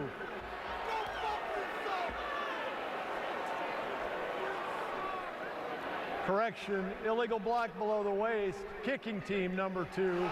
15-yard penalty be added to the end of the run, first down. Mike Gundy said in his 14 years he has not seen these kinds of penalties. Talk about the chop block penalties. 4 times in the last 4 games. Said he hadn't had that in his last 10 years. It's like Tanner McAllister, the freshman. You can't go down like that. I mean, he's got a big guy coming at him. That's a fullback, and he just goes low. And in the open field in the kicking game, you can't do that. Either team can't go low. It's just too much risk with knee injuries. It's a good call. All about the player's safety, and we'll see if he takes a seat. He's saying you can't submarine there, right? See how Oklahoma tries to play this. Kennedy Brooks, conservative for them. They do have 2 timeouts, and they will spend 1. Stay tuned for the Capital One halftime report. Kevin Nagandi, Mac Brown, Jonathan Vilma. Talk about this one. They'll have plenty of highlights to show. This crowd, they want Lincoln Riley to keep his foot on the gas pedal. They weren't happy with the defense, the way they gave up that quick drive for Oklahoma State, and they want to see Kyler Murray out in open field. The adjustments at halftime will be big. What does Ruffin McNeil do to protect his secondary and get some more pressure? Does he stop playing soft against Taylor Cornelius and start to bring more pressure? And then for Oklahoma State defensively, we haven't said Jordan Brailford's name all game. He hasn't gotten any pressure on Kyler Murray, and I think they have to do the same. A little bit more pressure from both defenses in the second half. Oklahoma State came in leading the country in sacks. They've been stymied a bit by this awesome offensive line for Oklahoma in that regard. But Ruffin McNeil and all the coaches, they're on their way down to the locker room to make those adjustments. That's kind of interesting. People forget, you know, they have to make their way down before halftime. They probably missed some of the action on the field on their way down. Some of these stadiums, it's not so easy to get down to the locker room. 20 seconds left in the half. 6-point lead for 6th-ranked Oklahoma. Completing the Marquise Brown. Going to say it's incomplete now with 15 seconds left. Colby Peel had the defense. So Oklahoma is thinking about the playoffs, Grease, and Oklahoma State is wondering where that 6th win is going to come from. They still got a tough, beyond this game, tough schedule the rest of the way, and they're trying to become bowl eligible for the 13th consecutive season. But they got West Virginia at home and at TCU. There are no guarantees, and they're obviously in a huge fight, big underdog, 3-touchdown underdog here today. 3rd and 6. Murray to throw across the middle. Finding his way in the seam is Nick Basquin. Able to make the grab on a timeout. Looks like they're going to clock it. Get the first down, stops the clock, and get this on the ground. That'll allow them to keep that timeout. But I think it's close here. 5 seconds. You can't really run a play and trust that you're going to get the clock stop with the timeout in time. I think you got to attempt a field goal here. It's normally the cutoff, 6 seconds, but Lincoln Riley's going to roll the dice.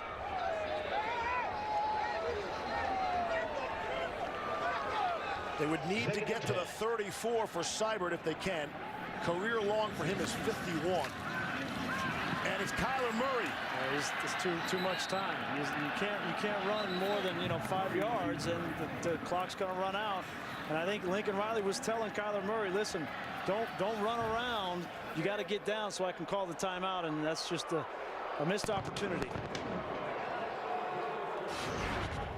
This is where the speed of Kyler Murray came back to bite him, right? He's so fast that he's like, I got green grass. You guys should go down right there. If you went down right there, you can call the timeout, but that very clearly ran out. Oklahoma getting a little greedy at the half, maybe. Trying to get 1 more yard. It's been the most explosive offensive game, any game in the FBS this season in terms of combined yards. We'll send you back to Kevin, Mac, and Jonathan in the studio after this message from your ABC station. ESPN, brought to you by USAA. Welcome back, Norman, Oklahoma. Halftime of Bedlam as we honor our heroes on this Veterans Day weekend. Halftime 34-28, Oklahoma. Why wouldn't it be an explosive first half? Take a look now at our Pacific Life game summary. Over 60 points of offense and over 800 yards. And Oklahoma's done it on the ground. They're almost to their average for the season per game. 226 yards in the first half on the ground. Trey Sermon and Kyler Murray. And as expected, Oklahoma State has been aggressive with Tylan Wallace and Taylor Cornelius, really taking advantage of this Oklahoma weakness in the secondary. Already over 300 yards passing in the first half. And we would anticipate more of the same in the second half. Yeah, no question. I mean, why should we think the defenses are going to take over here? Well, I think the defenses need to be more aggressive. They're giving up so much so easily. At least take your shot. Try to get to the quarterback and try to get to Kyler Murray and disrupt them a little bit. Both quarterbacks in rhythm, and if you just sit back, they're gonna make you pay. I should point out we are ahead of last year's pace when they had the highest scoring edition of Bedlam. Oklahoma winning 62-52 last week, and the Cowboys will get the football and they will start at the 25. Steve Levy with Brian Greasy. You'll hear from Todd McShay shortly. And we came in talking about Oklahoma 6th in the country. They need help. They don't control their own destiny. They need teams in front of them to lose, but they need to help themselves by making a defensive stop here and there. Listen, we keep waiting for Oklahoma to show up defensively. I think this is who they are. Last week against Texas Tech, they gave up, and they had to win that in the end, right? They had to get to an onside kick. And again, I think this is going to come down to the fourth quarter, and they're going to have to make a stop for Oklahoma State. And this is just who Oklahoma is. They're going to have to outscore people to win. Average 9.5 yards combined every snap in that first half. Knocked away and a flag comes out.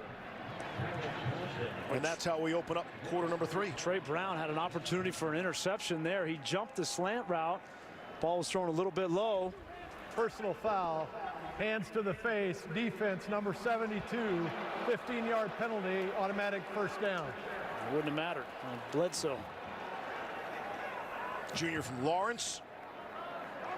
And the penalties continue to be a story, although much less than they were a week ago. Lincoln Riley came out in his press conference and said it was a great win. It was bad football, going right into all the penalties. That was the first thing he addressed in the locker room After a win, after a big win. That's how much it's on his mind. Cornelius in some trouble. Able to escape. It's batted away and hits the turf. Ronnie Perkins got a hand on it. Boy, and Taylor Cornelius is lucky that ball was deflected, because if it wasn't, he was throwing it right to an Oklahoma defender. Take a look, makes a great play to spin out, but he's trying to throw this ball, and that would have gone straight to Oklahoma. A break for Cornelius. Trey Brown would have had another opportunity for interception. Second down and 10.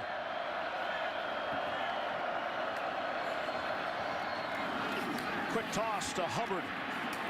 Won't get back to the line of scrimmage. Knocked backwards by Kenneth Mann.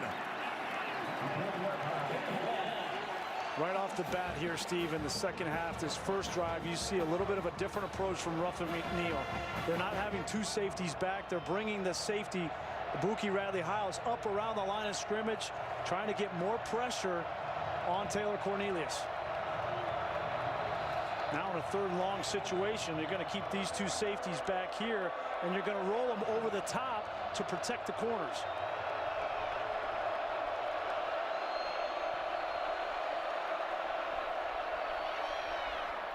Underneath, able to complete to Hubbard. Well short of the first down. Jordan Parker made sure of that, and it's fourth down. And we hear so much about those halftime adjustments. Maybe a snapshot of that there. Well, in that time, I thought he would play too deep and protect those corners, but Ruffin decided to play it more aggressive and played a deep safety and man-to-man underneath, and a great job by Jordan Parker. You're going to give up the completion, just get the guy on the ground before he gets the first down and they force a punt. Matt Hockett is back. CeeDee Lamb is set to return. Hockett is the backup punter. Siner had a 50-yard punt, but a 64-yard return by CeeDee Lamb. Now that's fair catch at the 10-yard line, a 44-yard punt there. Take a look at celebrating the upset. Brought to you by Outlaw King on Netflix. This was 4 years ago. Bedlam right here. 19.5-point underdog. Tyreek Hill. They kicked it to him a second time after a roughing the punter call. Bob Stoops elected to re-kick. Tyreek Hill, a 92-yard punt return, tied it. And then the Cowboys able to win in overtime. And that's the last time they were able to win in the series. But what a scene that was here. Yeah, they were huge underdogs, almost 20-point underdogs coming into that game, and very similar situation here today as three touchdown underdogs coming into this one. On first down, here's Trey Sermon. Started the game with a 60-yard run. Puts his foot in the turf and making people miss. Justin Phillips able to finally bring him down. The other thing about that game 4 years ago, Grease, the Cowboys were 5-6 going into Bedlam, so they needed that game to win to get bowl eligible. And they finished 7-6. And had a big bowl before that, a big bowl after that. So Mike Gundy has proven over the years, it might take one season to step back, but they're right back in the picture the next. And just the week before that game was when they made the switch to Mason Rudolph, and that was his first win as a Cowboy. Sermon's over 100 yards rushing. They'll add to that. Kenneth and Edison Magruder made the stop. Well, we talked about the adjustments for Ruffin McNeil in Oklahoma defensively, being a little bit more aggressive, playing more man-to-man coverage. I think the same thing could be said for Oklahoma State defensively. They need to get off blocks. They have been killed in the run game. They need an extra man in the box, the safety down in Magruder, and these defensive linemen need to shed blocks. Easier said than done versus one of the best offensive lines in the country. All sorts of time for Murray. CeeDee Lamb hauled it in. They're going to say no, he's out of bounds. Lamb's pointing to the scoreboard. Let's take a look. Yeah, that left foot was down. Clearly, he had possession, even though it was in one hand. He clearly had possession and a foot down. And CeeDee Lamb's one of the best wide receivers in the country, in my opinion. With his body, Question, did that right foot come out? It didn't look like it. I think that was a good catch, but he's got great body control, Steve. We're going to take a look. The ruling on the field of an incomplete pass is under further review.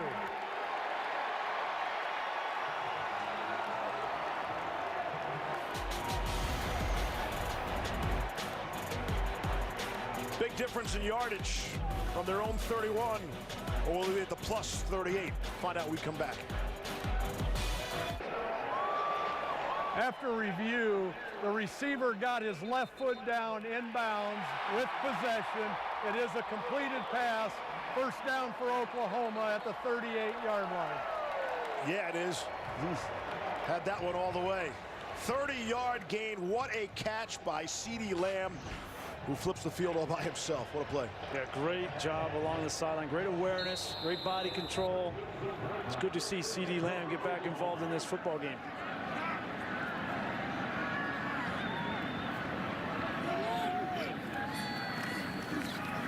Pressure up the middle. Murray doing the dance. And unable to complete it. Tried to hit Sermon coming out of the backfield to bail him out. Couldn't get it to him. Well, they were trying to get a slip screen to CeeDee Lamb there. And we mentioned CeeDee Lamb a week ago. He had two personal fouls. He had an unsportsmanlike and a personal foul penalty on the same play at the end of the week, at the end of that Texas Tech game. And we asked Lincoln Riley about it. Because clearly it was a meltdown on the part of CeeDee Lamb. And he said, you know, if you knew the kid, you knew that that's not CeeDee Lamb. That is not how he plays football. He is a disciplined football player, and it's good to see him back involved in this game. Ineligible player downfield, offense number 72. The ball was thrown beyond the line of scrimmage. 5-yard penalty, replay second down. That's Ben Powers. Because they were throwing a slip screen, right? The offensive line is going downfield to get a block, and so you got to know as a quarterback, when your screen is not there, you got to throw it in the ground behind the line of scrimmage to avoid the penalty. What I liked was Lamb's reaction. He said, that's all on me for the penalties last week. For the rest of my time here, you will never see that again. And Lincoln Riley was just blown away, so that's totally out of character for that kid. Still trying to sort some things out.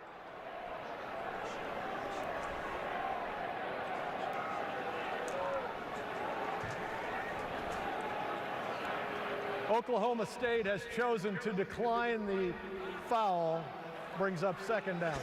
You know what? That's not a bad strategy. Not a bad strategy, because this is such an explosive offense, right, Todd? Yeah, I was just going to say the same thing. I would rather second down and 10 than first and 15. Go give him another shot. Yeah. Man, why give him one more offensive snap? They're averaging over 10 yards a play in the game. Second and 10. Ready to go back to work. The Oklahoma State 38. Murray in some trouble, it'll go down.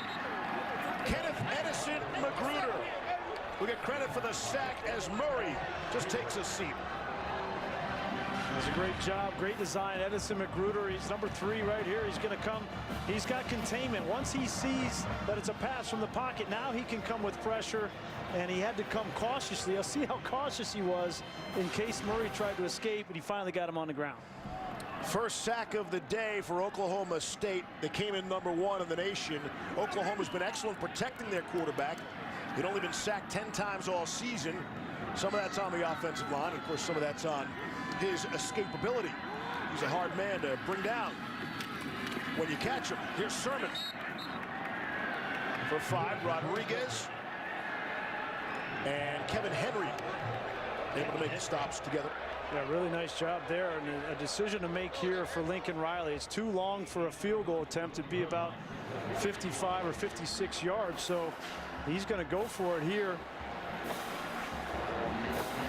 I get it, but if I were him, I still would punt this football and at least give your defense as much field as you possibly can. That's the weakness of your team. So on a 4th down and 12 from the plus 40. Here's Murray throwing, and nowhere near his intended target, Miles Tees. And they do turn it over on downs.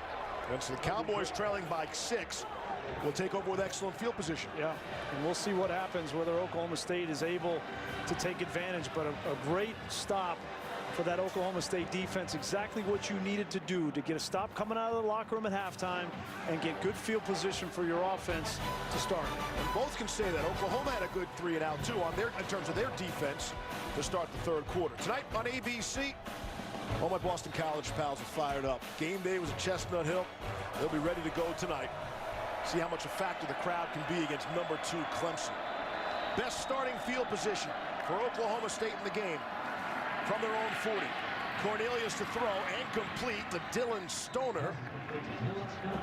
Has the first down. It seems every catch Stoner makes is one which they move the sticks for. Let's take a look at this Oklahoma defense. Let's watch these safeties back here. Radley, Hiles, and Barnes. They've been rocking and rolling. One comes up, one goes back. When you do that, you're going to have free access on the outside for Cornelius. Cornelius able to complete again, that time to Tyron Johnson. He starts to spread the wealth, another first down. And what I mean by free access, right, is when that safety comes down, the corner has to be soft, right? He has to defend the deep third, and so all the underneath routes to the wide receivers on the outside will be there. The ruling on the field of a completed pass is under further review. Let's take another look at that.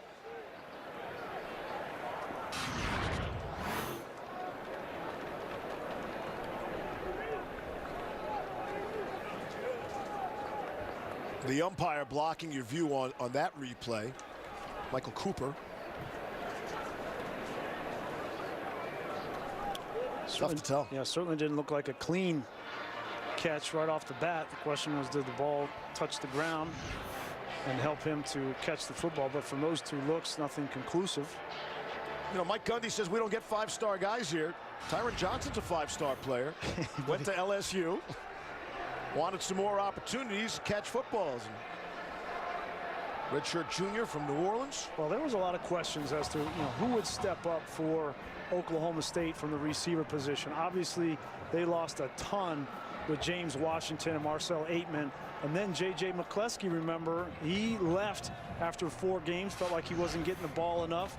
And really, Tylan Wallace has taken over that role as the primary receiver for this offense. After review, the ruling on the field stands as called. And Tyron Johnson has been that secondary guy that has come along. And Dylan Stoner really has taken over from McCleskey in that slot position. McCleskey played the 4 games. That's the magic number. Now it is. Current college football landscape. And he will look to go elsewhere. Play football elsewhere next season. First down and 10. At the Oklahoma 40.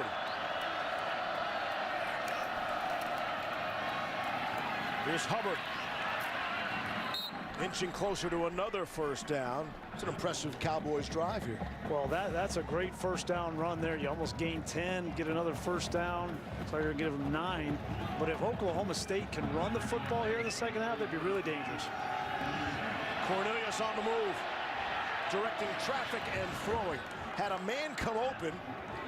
Couldn't put enough air underneath it for Wallace to catch up to it. Yeah, there's a lot of backyard ball going on right now. Kyler Murray extending plays, and now Cornelius extending plays, and Wallace just tried to separate off of a broken route. And if Cornelius would have held it a little bit longer, it would have been a touchdown.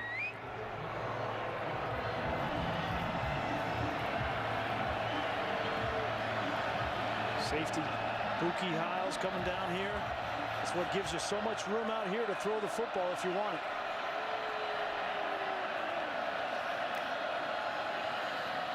Trying to run for it with Hubbard. We'll see where they mark the forward progress. It'll be very close. Kenneth Mann and Kenneth Murray coming up big for Oklahoma. They gave it to him, I think. Yep. They're moving the chains. That looked very close. But they gave him the forward progress. They're not even going to take another look at it. Oklahoma State quickly snaps the football. Cornelius throwing and a grab. Dylan Stoner goes up to make the catch. Wow. Cornelius was under tremendous amount of pressure, and he almost threw this just hoping that something good would happen. Stoner was double covered in the middle of the field and made an unbelievable catch. 18 yards on that last play. Cornelius is feeling it right now. He started out hot, too. We had touchdowns on 5 of our first 6 possessions. The only one that wasn't a touchdown was a field goal. On the ground. Chuba Hubbard trying to spin away. Good second effort. Kenneth Murray makes another stop. Hubbard is an interesting story. I mentioned he's from outside of Edmonton. They looked at his tape and they saw him running away from guys. And you know, the field's bigger in Canada and everything's different, the dimensions. And he comes over here and all these Texas high school tough guys are going up against him. And Hubbard was able to answer the bell. Took a big pop, jumped up right away. Coaching staff telling us he's the legit tough guy as well. He just can't skate. He said skating was an issue, so he went to football. When you run that fast, you don't need to skate. 2nd and 6 from the 7.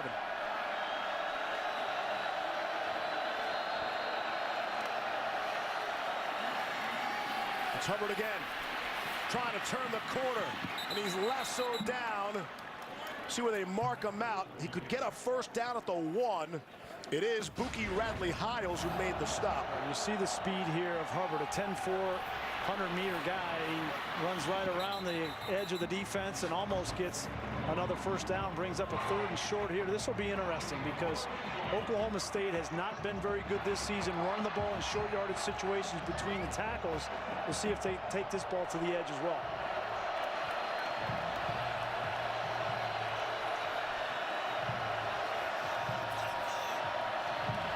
Four to snap it.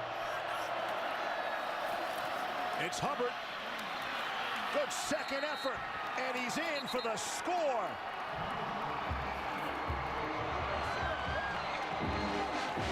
And we are all tied up at 34 with 7.5 to play here in the 3rd quarter. That was an impressive drive by Oklahoma State. And a big-time block by the tight end, Jelani Woods. Here he is. He's just going to come off on the defensive end. He's a converted quarterback, but he's 6'7", 250 pounds, and he just clears the way for Hubbard to get in for the touchdown. That's an impressive young man right there. To make the move from quarterback to tight end is not easy, and to be that physical is unheard of. Everybody in college football is a converted quarterback, and they're all coaches' kids. Matt Amendola boots it through and breaks the tie. It's our 3rd lead change. 7:32 to go in the 3rd. Oklahoma State by 1. Bedlam, indeed. We're not going anywhere.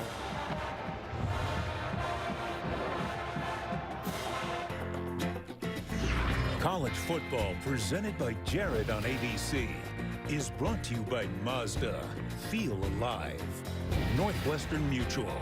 Spend your life living. And Best Buy. Let's talk about what's possible.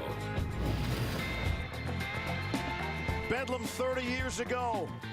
Mike Gundy a chance to win the game. The ball is dropped in the end zone. Oklahoma beats Oklahoma State 31-28. Barry Sanders won the Heisman that year, rushed for 215 yards and 2 scores. And there is Mike Gundy, who has spent more than half of his life either quarterbacking or coaching at Oklahoma State. He was a heck of a quarterback, no question. So here we go. Oklahoma trailing by a point. 7.5 to go in the 3rd. Well, if Oklahoma State is going to keep this lead, they're going to have to figure out this offensive line and this run game for Oklahoma. Take a look. Some of the plays that these big guys coming up are setting up. Samaya, Ford. This is Bobby Evans pulling. Look at how everybody's covered up. Ben Powers, that play could not have been better blocked. You get Trey Sermon and Kennedy Brooks to the 2nd level, and then they're going to make you pay. And you add in Creed Humphrey at the center position. I think this is one of the best, if not the best, offensive line in college football. And Oklahoma State is going to have to continue to get that 6th and 7th man in the box to stop the run game. On the ground with Trey Sermon, able to squeeze through a hole. There is a penalty marker down. And just you say those nice things about the offensive line. Let's see if it's coming back for holding. We'll check. Holding, offense, number 71.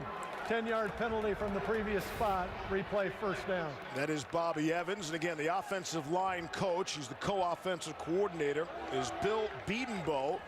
Apparently, we mispronounced his name about 1,000 times last week. And so we want to clean that up and apologize to his entire family. Good news for Bill, by the way. This past Wednesday, named a Broyles nominee. Yeah, as he should be. Well deserved for the assistant coach of the year in college football. Just He's a semifinalist. Yep, and for all the talk about Lincoln Riley, to the NFL one day, and they say the same things about Coach Bedenbaugh as well. The NFL might be looking at him. Right now, all eyes on Bedlam. And Kyler Murray. And it shows you some of the arm strength. They'll throw it away there. This game feels like it's taken a big turn all of a sudden in favor of the Cowboys. Well, I think you kind of knew when you get a stop on defense, either one of these teams, that the other offense, they're going to score. It's just a question of whether it's a touchdown or a field goal. And I think Lincoln Riley knows, he knew coming in this was going to be a dogfight. It's going to be a fourth quarter game, and that's just the way it's been for Oklahoma, especially last week and again this week. Sermon on the ground. First 5 possessions for Oklahoma. They were able to manage 27 points. The last 4 possessions, a total of 7 points. And credit to that Oklahoma State defense as well. You're seeing Oklahoma State defensively move around a little bit more. That time, a nice rush from Jordan Brailford. Calvin Bundage with a wrap around the edge. Gets a tackle for loss. Here's 3rd and 21. Murray trying to escape from Justin Phillips. And he'll throw that one away. The Cowboys defense holds off the punt.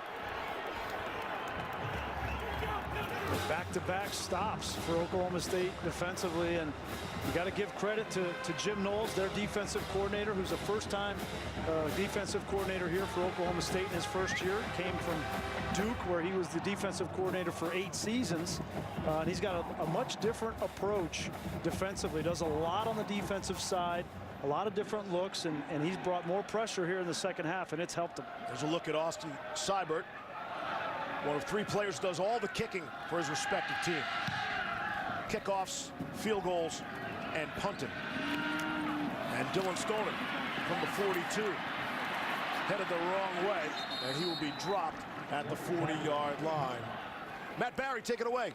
The Big Ten West implications between Iowa and Northwestern here. Quarterback Nate Stanley, good play fake up top to Amir Smith-Marset. 28-yard touchdown. Hawkeyes up 3 late in the 3rd. We are middle of the 3rd here, if you will. What do we have, a 2-hour first half? It's like the Snickers commercial. I love Snickers. I have a lot of Snickers left over from Halloween. The kids brought that. Should have brought some with me. Are they fun size or are they full size? You don't get the full size very often anymore. That's the lottery. Gonna be here a while? We're having a good time. Tyron Johnson, what a play to get the first down, leaping over Trey Brown. Gain of 12. Well, you got to be courageous and try this for obvious reasons. I don't get it. What do you mean?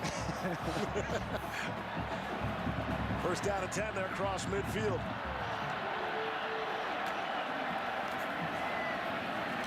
Good protection for Cornelius. All sorts of time down the sideline. And Johnson was looking for a flag. Brown was with him step for step. Now we've seen Trey Brown get beat quite a bit already in this game, but a great job here on the double move. Watch him. He doesn't react to the double move. He stays in phase with Johnson. That's as good as you can do it. And when Oklahoma in these corners do it well, you got to point that out too, because they've been beat a lot, but that's really well done from Trey Brown. Brown, the fastest player on the field for that Oklahoma defense. Showed some of that speed there. Cornelius, dangerous throw, able to get it to Landon Wolf, who lowers his shoulder. And we'll see where they spot him, maybe just short of the first down. You see the unofficial yellow line for the first down marker.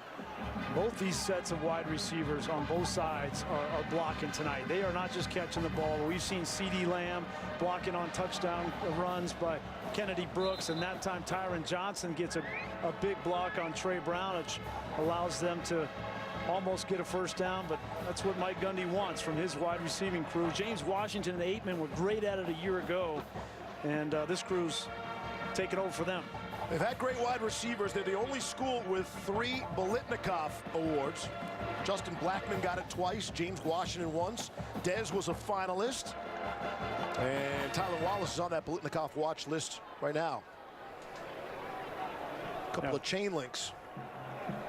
He's up there. He's up there on that list. I mean, I got my ballot for that the other day. It's Hakeem Butler at Iowa State, certainly way up on that list. Are you going to vote for the Biletnikoff? Yeah, Marquise Brown.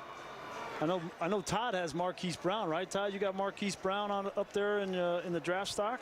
Yeah, I've actually got him as the first wide receiver, and he wasn't coming into the year. I just think he's improved as a route runner. The speed is obvious. Everyone sees that, but he's become more consistent as a route runner and catching the football, especially in traffic.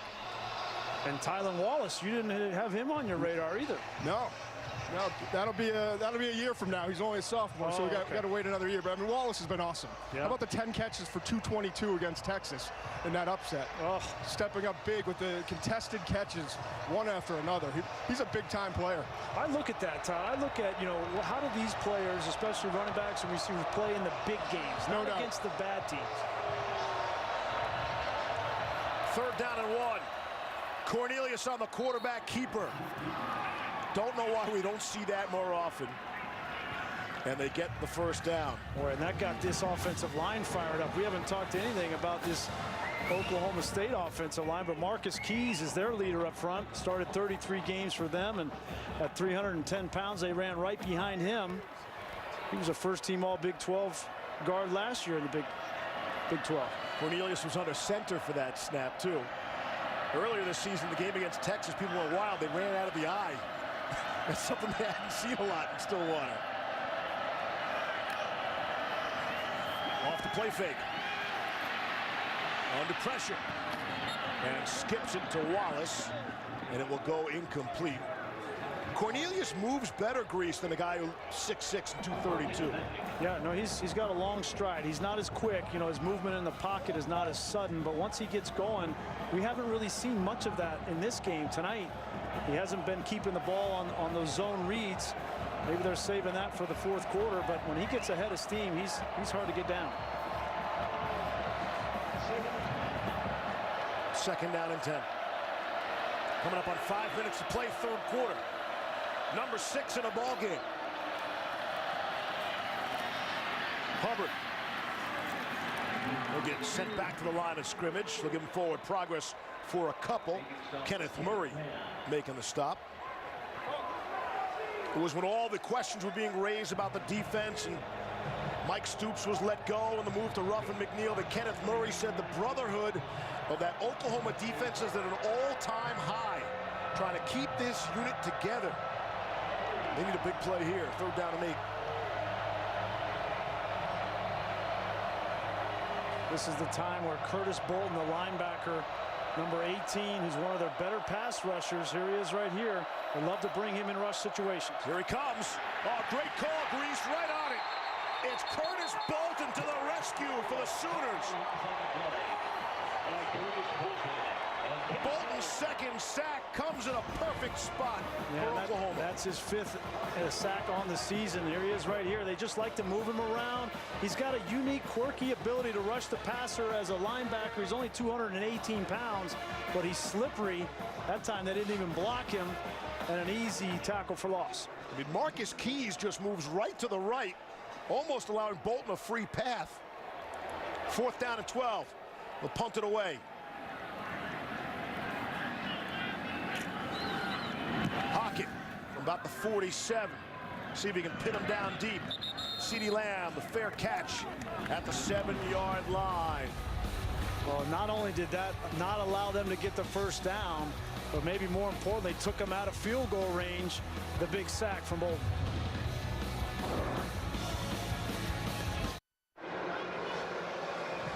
Welcome back to Veterans Week on ABC. Brought to you by USAA. 122nd consecutive sellout there at Memorial Stadium, the Palace on the Prairies. You see the National Championship Trophy presented by Dr. Pepper. All smiles for now. Oklahoma with the football, pinned back deep in their own territory. Here's Kennedy Brooks breathing room and then some out to the 28-yard line. How do you like me on first down? Perfect. You think you get Oklahoma State and you get them backed up inside the 10-yard line. They just run this counter. They pull around Cody Ford. The big fella gets to the second level, and Kennedy Brooks. Everybody knows what play's coming. It's not like it's a secret of what Oklahoma's going to do running the football, but it's just very difficult to stop with such a good offensive line. 20 yards there. You can see he's averaging better than 10 yards per carry. Reminds me of Trey Sermon, the first offensive snap of the game. Ripped off 60 yards on the right side. So with some breathing room, Kyler Murray will air it out. Marquise Brown goes up to get it for a minimal gain. A.J. Green on the coverage for Oklahoma State. I mean, you tell me what you're going to do as a defensive coordinator against this offense when you have such a physical run game, and then you have a quarterback and speed at the receiver position with Marquise Brown and CeeDee Lamb, and they can throw the football. And Jim Knowles knows the third piece of this offense that really stings you is when the off-schedule plays with Kyler Murray. Those three things are the reason that Oklahoma's offense is so difficult to stop. Averaging 49.1 points per game. They live above 50, though. Murray in trouble. He'll be taken down at the 25-yard line.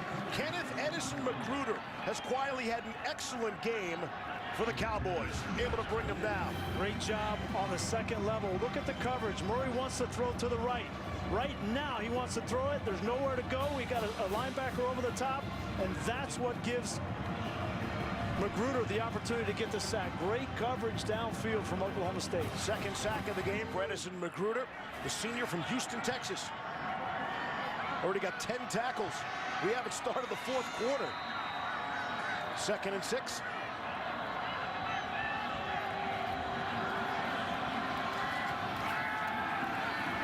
Murray in some chaos, able to get it out to Brown. Oh, Brown makes people miss. Across midfield, and they'll scamper out of bounds there.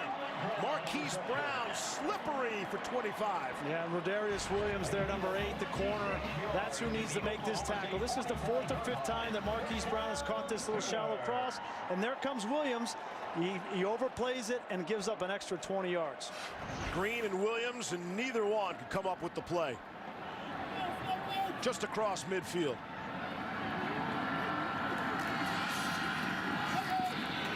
Murray will keep it. And he'll run out for a couple. Jarrell Owens forced him out. Todd. Hey, Greasy, I want you to watch this one more time and tell me what you would do if you were in this position. It was an unbelievable cut. Marquise Brown, I mean, he was dead to rights. And to make that move with the two guys converging on him, he's a special talent. I don't put myself in that position, Todd. Yeah. I throw the ball to him. Or run out of bounds. Here's Murray to throw. Lofts one, and it's caught. It's Marquise Brown. And the Cowboys are hanging on for dear life. A.J. Green got a cleat, and that's all. Gain of 39.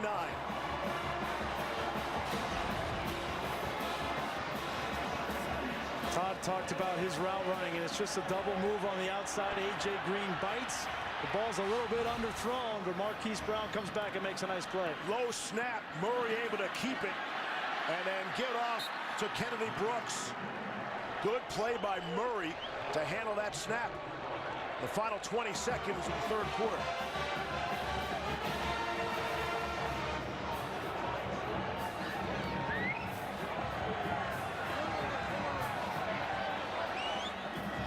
See if they want one more play here. 5 seconds on 2nd and goal from the 5. Zeros on the clock. They're going to let him play it. And the touchdown. Kennedy Brooks for the score. And Oklahoma back on top. And clearly there were zeros on the scoreboard before the snap. Take a look at the clock. And remember how that works is the back judge is looking at the clock, and he'll look up at the clock when it hits 0. When it hits 0, his eyes will come back down to the snap of the ball. So there's a little bit of an echo there on the zeros. Do love the echo. You hear the echo of the whistle. And so that's how the third quarter will come to an end. We're over 1,000 yards total offense. 76 points on on the scoreboard. 41-35, and I don't believe that'll be the final score either. We'll be back after this message from your local ABC station. More Bedlam, fourth quarter on the way. Welcome back to college football on ABC, presented by Jared, the Sooner Schooner, doing his thing. Look at my man there. That is nuts. He's going to have a headache after that, I would think. A blood rush to your head. Look at him. That's the least of his problems. You know, as I told you guys in the car on the way over, it's one of 3 vehicular mascots. Yeah, you told us all right. Tell the truth. Greasy got him right away. Purdue and Georgia Tech. They got the Rambling Wreck and the Boilermaker Special. After you made us go through 500 of them. Yeah. My dad would not have let me get away with not knowing Purdue.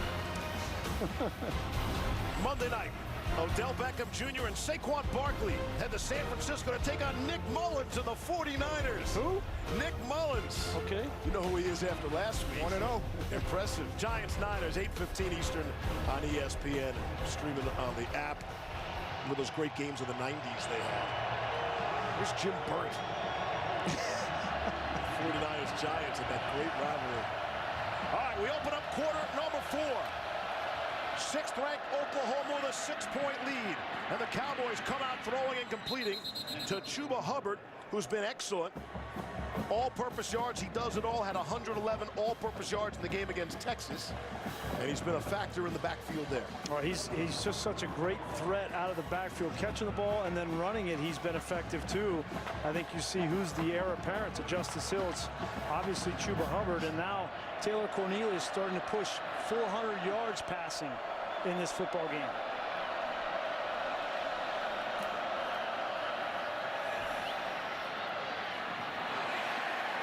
Wallace couldn't haul it in. Parnell Motley met him on time. Nice job by Motley coming back and making a play on the football. Even though you're beat with the route, don't give up on it. Come back and make a play, and that's good to see Parnell Motley, who at the end of last week's game gave up a big touchdown. Had some penalties go against him as well. That's the first time I called his name all game here today. Imagine a defensive back not having his name called in this kind of game. 2nd down and 10. On the ground, it's Hubbard. 1 or 2. Kenneth Murray made the stop. Hubbard has carried the ball 14 times for 57 yards, made 4 catches for 30 yards, and has been involved in the return game as well. Brings up a big 3rd down here. The place is starting to bounce a little bit.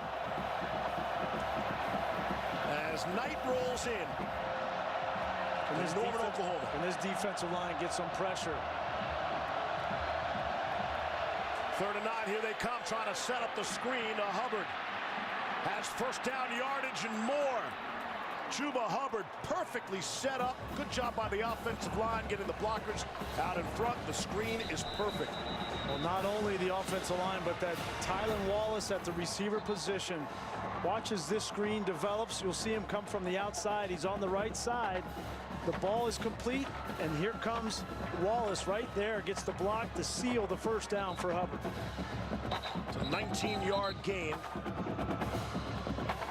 400 yards passing now for Cornelius. Exactly.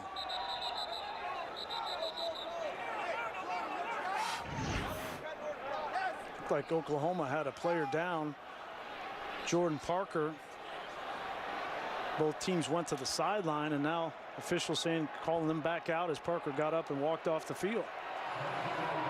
Reset the play clock, and let's go. That was 1st down, number 51. We're a minute and 15 into the 4th quarter. Cornelius has all sorts of time. He'll throw and able to complete. It's Tyron Johnson, another 1st down, make it 52. I don't know what the right number is for 1st downs, but it's not 52 in the first couple minutes of the 4th quarter. These two don't care about 1st downs, they care about points. Issues with the snap. Cornelius on the run, throwing and completing. Tylan Wallace for another 1st down, and they're in the red zone. I can't tell you how hard that is. When you don't get the ball, you have to look down to get the football, and then to see the coverage.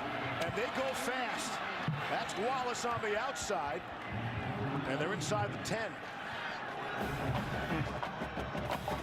Mike Yurcich is really ramping up the tempo. Did you see when this ball goes down? Now the quarterback, you don't know what's happening. Is a rush coming? Where do my receivers go? What's the coverage? Now you're just playing backyard ball, and he buys a little time and gets the ball to Wallace for yet another first down. The snap from Johnny Wilson was just fine. It was Cornelius who dropped the football there. 2nd down and 4.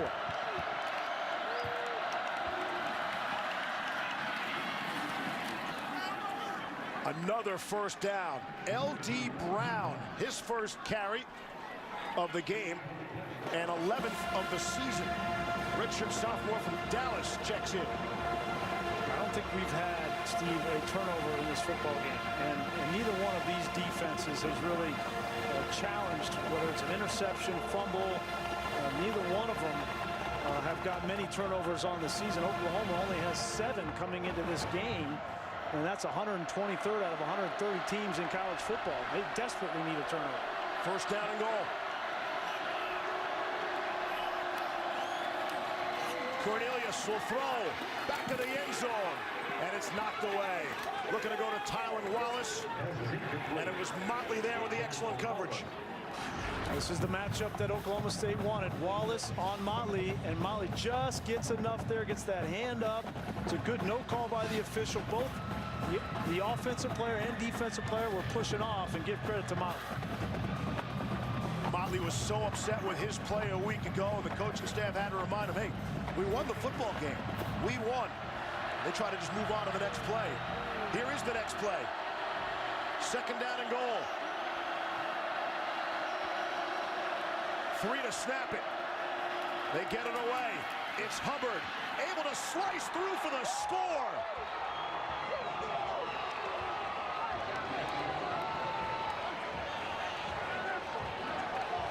Assert itself. The extra point, if it goes through, will mark the 5th lead change of the game. For now, we're tied at 41, Todd. I've just been impressed with this offensive line from Oklahoma State. We talk so much about Oklahoma's, but it really started to take over the line of scrimmage, especially in the run game the second half. That's Hubbard's 3rd touchdown of the afternoon. Here's Matt Amendola. Oh! And he missed the extra point. There is no lead change. It's 41 all. Wow. Matt Amendola had been 42 of 43 on the season in extra points. And he misses this one.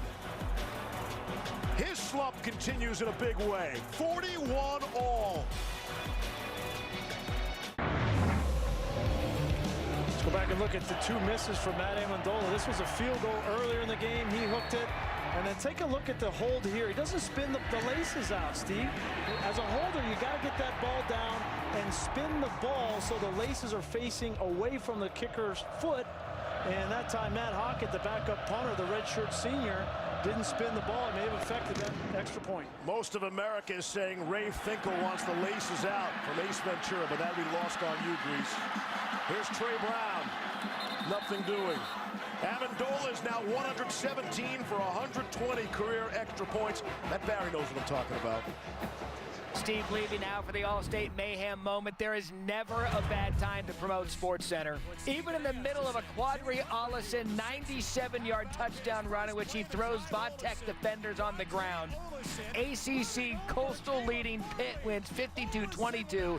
And Levy, while I'm at it, I'll be on SportsCenter tomorrow morning, 7 a.m. Eastern over on ESPN.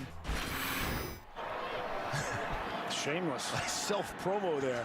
I would have said that, Barry. It's better if it comes from me than it comes from you. All right, here we go. The missed extra point leaves us tied at 41 all. Still a ton of time left for Kennedy Brooks. And Oklahoma is out beyond the 30, gain of 18. Puts Brooks over 100 for the game. Yep. Look at this. I mean, you got Kennedy Magruder, the safety coming down the opposite side for Oklahoma State. They can't afford to play 6 guys in the box in this 4th quarter and stop this run game. Murray throwing to Carson Meyer. He has the first down.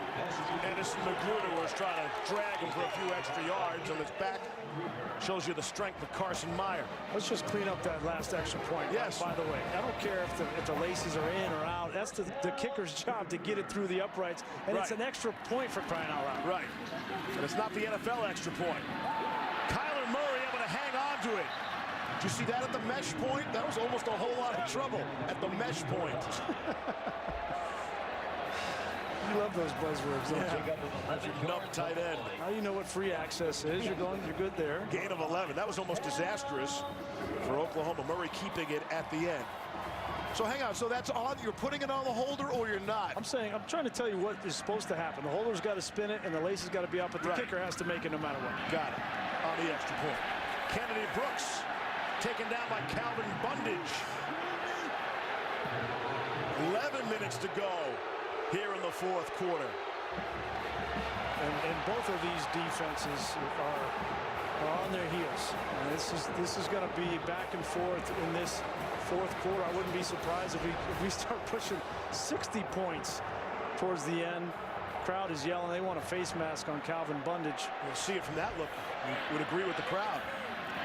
Got away with it. Kennedy Brooks inside the 30, stays on his feet. Brooks picks up a block, and he is just tripped up. There is a flag down. We'll check the marker. As Kennedy Brooks is on the 10-yard line.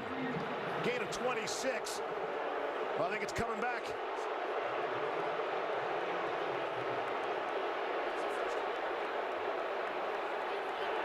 Holding offense, number 74.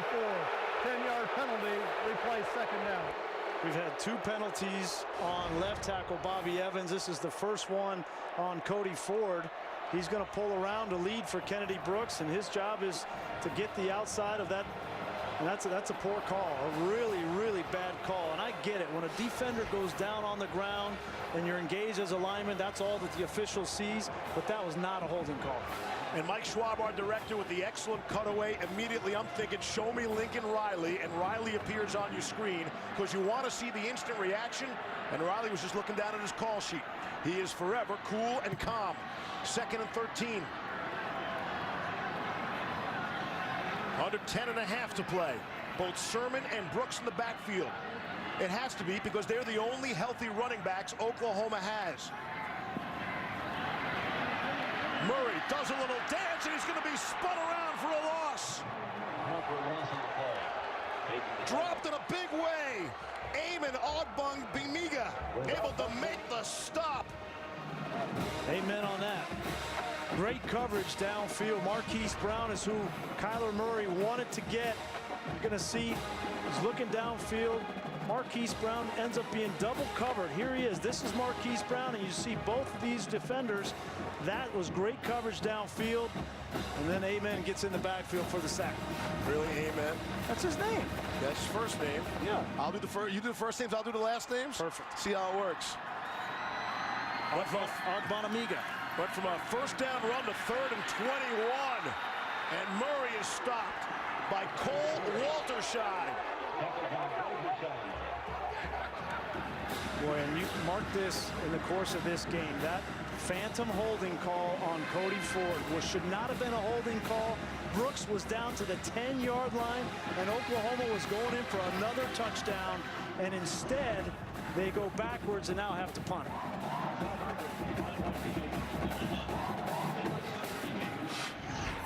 So from 1st and 10. Now 4th and 24. Now the punt from Seibert. Called for a fair catch, and let it bounce, and it'll be downed at the 22-yard line. 8 minutes, 38 seconds left in the fourth. Regulation time. College football on ABC is presented by Jared. Dare to be devoted. In part by Pacific Life. Experience the power of Pacific. And Buick, proud partner of the NCAA. 17 years ago, Oklahoma was eyeing a possible national championship matchup against Miami. Oklahoma State was 3-7. They were 27-point underdogs, down 13-6 in the fourth. Cowboys put up 10 unanswered to upset number 3 Oklahoma. Yeah, and this is during the break. Lincoln Riley talking to the officials. He wanted that face mask call on Calvin Bundage, which I don't disagree with, and then the obvious phantom holding call on Cody Ford. But you know what? Oklahoma's not going to get the benefit of the doubt. They know that. And he's going over his defense saying, listen, this is us against the world. We're not going to get a call. We have got to dominate this last 8.5 minutes of this game to win. So here we go. A missed extra point would have given Oklahoma State the lead.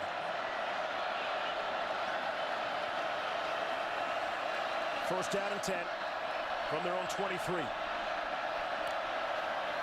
Taylor Cornelius, the quick throw, able to complete. Tyron Johnson. If I'm Mike Gundy on the sideline after that break, I'm telling my quarterback, say, listen, you keep doing exactly what you've been doing. Be patient, take what the defense gives you. Don't turn the football over. We can move the football on these guys. Cornelius will try the other side.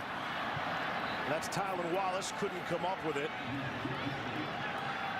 Boy, Tylan Wallace has been so good in this game. He's been so good for Oklahoma State all season.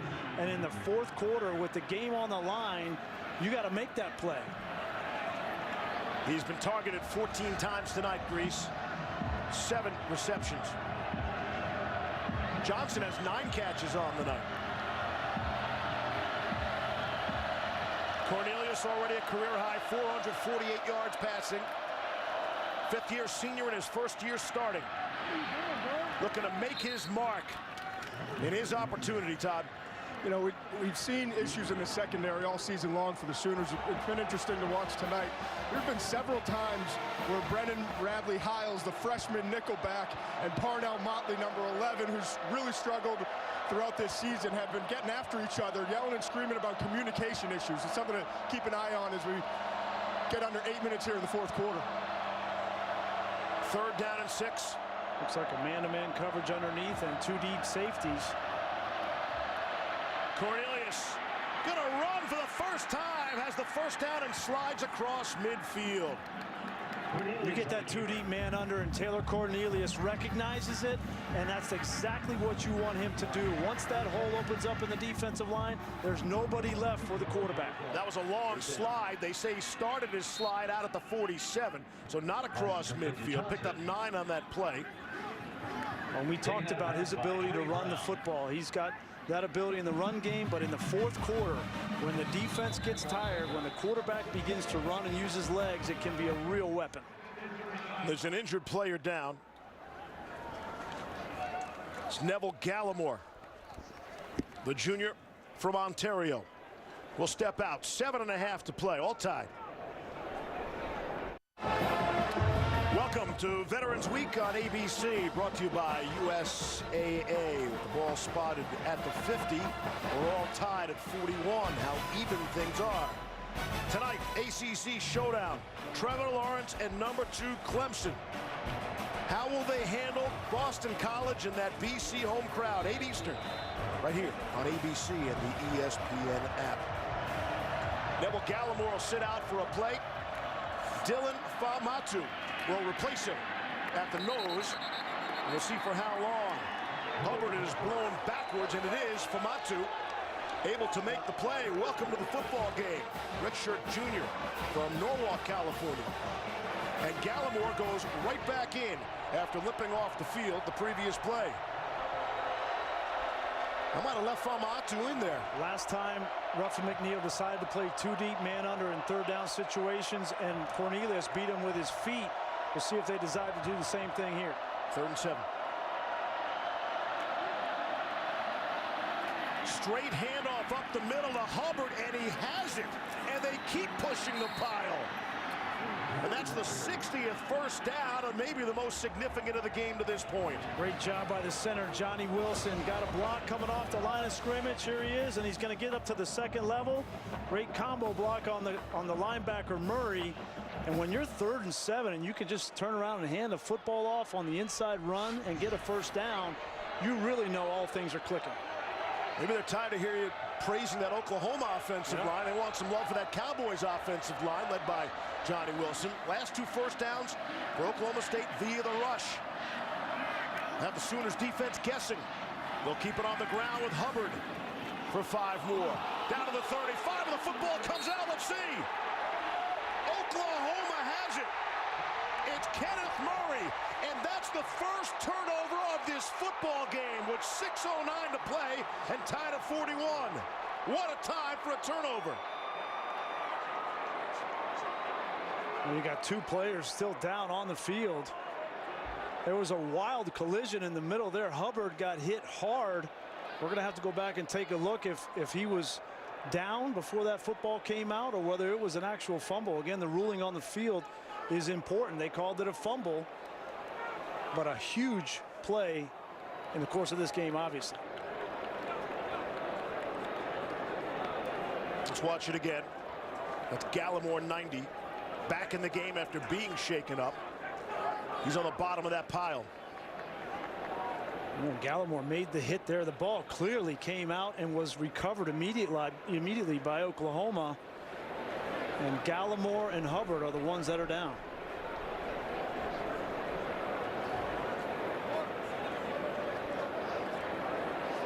Bedlam continues. More after this.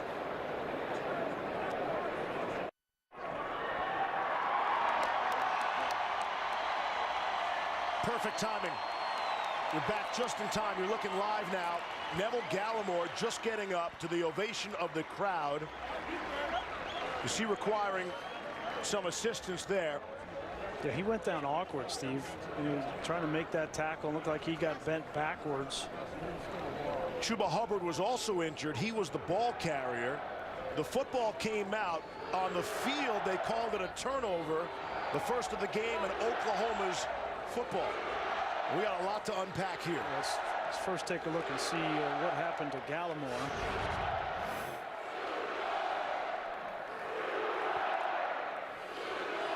He's there, and then he kind of gets, when Hubbard gets hit back, right, he gets bent back, and then he's down on the ground. So just hope that's nothing serious. Now let's take a look at the knee and the ball. The knee of Hubbard, circle it here when we get to the spot. Before his knee goes down, just before it goes down, looked like the ball came out. So there's the knee, and here's the ball right here coming out. So I think that was the right call on the field, barely, but the right call, and a huge swing. And the first turnover of this football game goes to Oklahoma.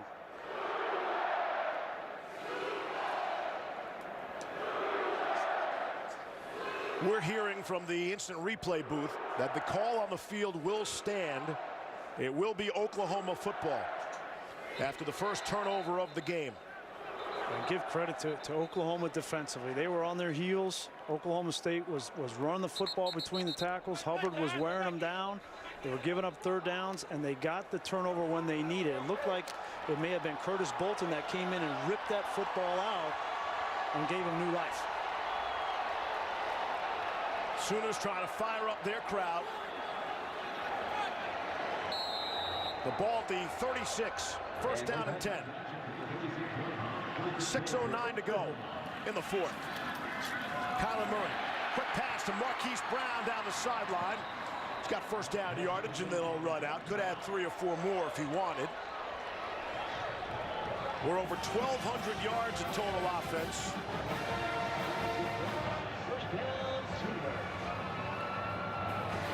The clock winding under 6 minutes left.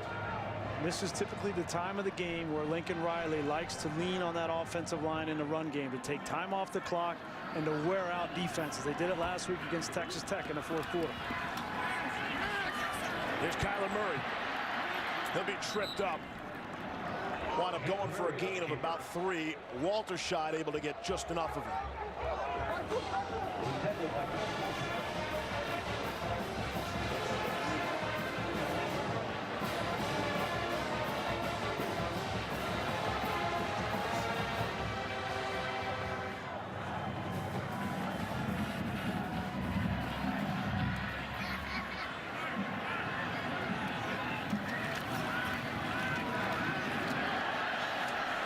Brooks for first down yardage. Gain of 10 on the play. Oklahoma State got Edison Magruder, the safety, down around the line of scrimmage, that 7th man in the box, and they're still not able to get Brooks on the ground.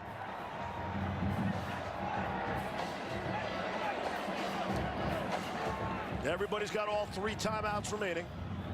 Then we've had just 1 turnover in the game. And that's how Oklahoma got the football on this possession. Kennedy Brooks stays on his feet. Another missed tackle for Oklahoma State. There is a flag down, and Kennedy Brooks will be down at about the 2. We'll check the marker. 38 if it stands.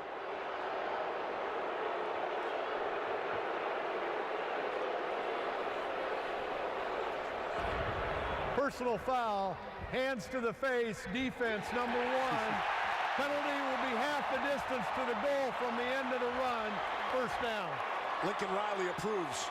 Yeah, maybe that conversation he had with the officials helped out. A missed tackle by Jordan Brailford.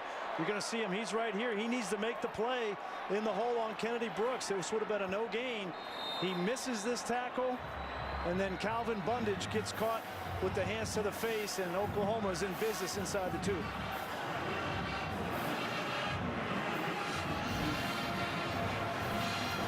Kennedy Brooks, 14 carries, 165 yards. Let's see if they give it to him here. First down and goal. From inside the 2, it is Brooks. Not going to get there. Back to the line of scrimmage. Second and goal. Clock will wind. We'll get under 4 minutes. Walter Scheiden Brailford making the tackles for Oklahoma State. And the way this football game has gone, you know, you almost wonder if Oklahoma doesn't want to take a little time off the clock before they score this touchdown. Cornelius will get his opportunity. He just wonders when. He waited a long time to start a football game. Another minute or 2 won't bother him. Trey Sermon is in the game now. They give it to Sermon, crashing into the end zone for the touchdown. Through Calvin Bundage. The game's only turnover leads to the go-ahead score. 6th-ranked Sooners by 6. And just like a week ago at Texas Tech to seal the game, Oklahoma does it with the punishing offensive line and ground game. Kennedy Brooks, the big run to get them down inside the 5, and then Trey Sermon finishes the deal by running right over Calvin Bundage for the touchdown. You can talk all you want about the flash and Hollywood Brown and Kyler Murray running around throwing. This team is physical and nasty in the run game. That's what makes them different. Austin Seibert.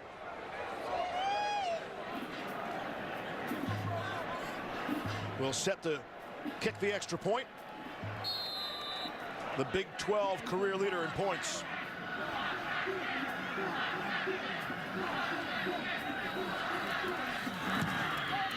On the way, and it is good. 3.5 to go in the 4th quarter. Oklahoma by 7. Go-ahead score coming off a turnover.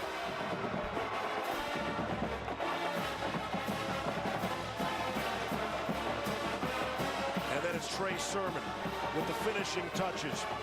Lincoln Riley, your thoughts? We're back with more Bedlam after this. Welcome back to college football on ABC, presented by Jared. Having a good old time here in Norman, especially now. A sigh of relief with the home team up by 7 with 3:29 to go. Some people had the Cowboys a 3-touchdown underdog. Right in the game, about to get the football. It is Hubbard, who's back in the game after being banged up. And he's out to the 29-yard line. Time now for a look at our Pacific Life game summary. Good luck getting that in. How long is that going to take? You have about 6 seconds. Please go now. I don't know what you're going to choose, right? The 2 quarterbacks have been unbelievable. Taylor Cornelius, everybody's talking about Kyler Murray coming into this game, and all he's done has been outstanding. Yeah. 2 touchdowns, over 450 yards. And then Kyler Murray's been Kyler Murray. It's what he's done all year. But now, right now, Taylor Cornelius has the stage, right? Can he hold serve? Got the model pose there with the helmet over his shoulder. Fama Atu is back in the game, replacing Neville Gallimore. Hubbard, the ball carrier. Don't forget, too, this is a guy in Cornelius that waited 4 years to get this one shot at Bedlam. Great opportunity here with 3 minutes left. And he doesn't have to do anything extraordinary, Todd. Just continue to run the offense like he has been. Cornelius out to Wallace, and he's out of bounds. You know, this is unfamiliar territory for Oklahoma, Grease. Right, they're used to blowing the doors off people. They're not used to being in these tight games. Their average margin of victory is over 24 points. You know, it was the Army game in overtime and wound up being close last week, but they're in a tough spot here, trying to protect a 7-point lead against a very good offense. Wallace on the receiving end, working on Motley. The problem they have is these corners, Ruffin McNeil doesn't trust them to get up and play tight coverage, so they have to play off. And right now, Oklahoma State is just doing exactly what they should be doing, throwing the ball short, underneath, and methodical, and you go right down the field. Caleb Kelly and Trey Norwood, some good defense there by the Sooners. Clock winds to 2.5 to play. And honestly, if I'm Oklahoma State and Mike Gundy, I'm keeping my eye on the clock. I don't need to be in a rush, right? They've been so fast this game. You need to score, yes, but you also need to take time off the clock for Kyler Murray not to get back on the field. Have all 3 timeouts. Both teams do.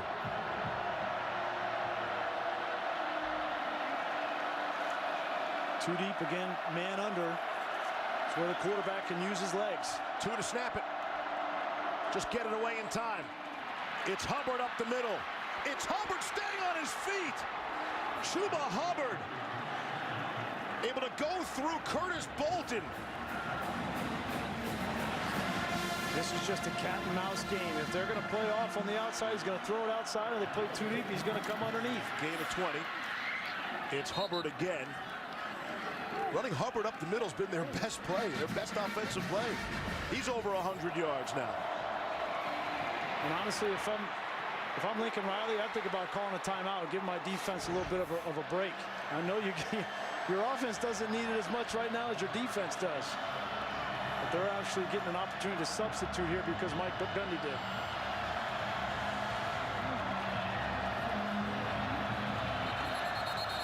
Yeah, now Lincoln Riley's going to take that timeout. He sensed there was some confusion. Guys are gassed. I think that's a smart play. Oklahoma, their first of the half. It'll be 30 seconds in length. Matt Barry, make it fast. You got 30 seconds. That's a bunch of time, Steve Levy. Half the Big Ten championship is set. Clayton Thorson to Bennett Skowronek. Big Ten West champion Northwestern beats Iowa 14-10. Coming up tonight, Wyatt Ray and Boston College trying to pull the upset over Clemson at home, 8 Eastern here on ABC. Time to spare, Steve Levy. All right, Pat, thank you. Another excellent day and night of college football here on ABC. Minute 18 left in the 4th quarter. Oklahoma did play an overtime game against Army. No overtime, not yet, so far this season for Oklahoma State.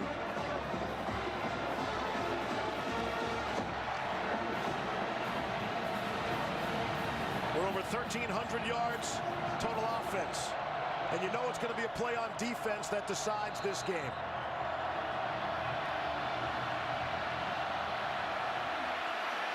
Cornelius has the ball batted down. Looked like Amani Bledsoe might have gotten it. Steve, they brought L.D. Brown in the backfield, who hasn't played at all in this game, and they tried to sneak him on a wheel route behind Parnell Motley, but Motley wasn't falling for it. He had leverage, and there was nowhere for Cornelius to go to throw that ball to L.D. Brown. Well done by Motley. There is no foul for an ineligible player downfield.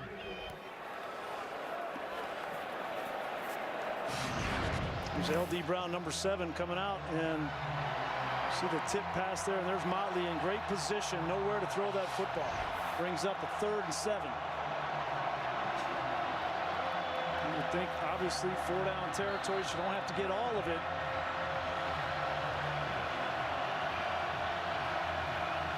Man-to-man across the board.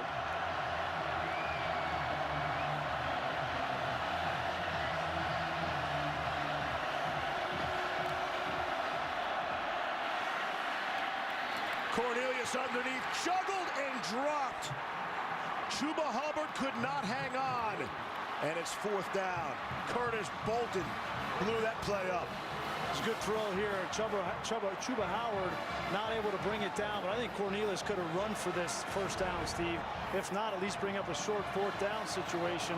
When you see that right there as a quarterback, you have got to take it. And here's the ball game. 4th and 7. 3 timeouts. They want to think about it. Cornelius with the game in his hands. And the whistles blew. You couldn't hear it because of the crowd. There is a flag down. I think they had a false start on Oklahoma State. False start. Offense, number 73. 5-yard penalty. Still 4th down. Boy, and that helps Oklahoma State because there was nobody open and nowhere to go with that football. Here he is right here. Tevin Jenkins just gets a little bit of an early start. But you can see Oklahoma looked like they stopped rushing there. They heard the whistle. That's a great point, though. That bails out Oklahoma State. Going to find Tylan Wallace, who's right here in the slot. He's been your go-to receiver all season long.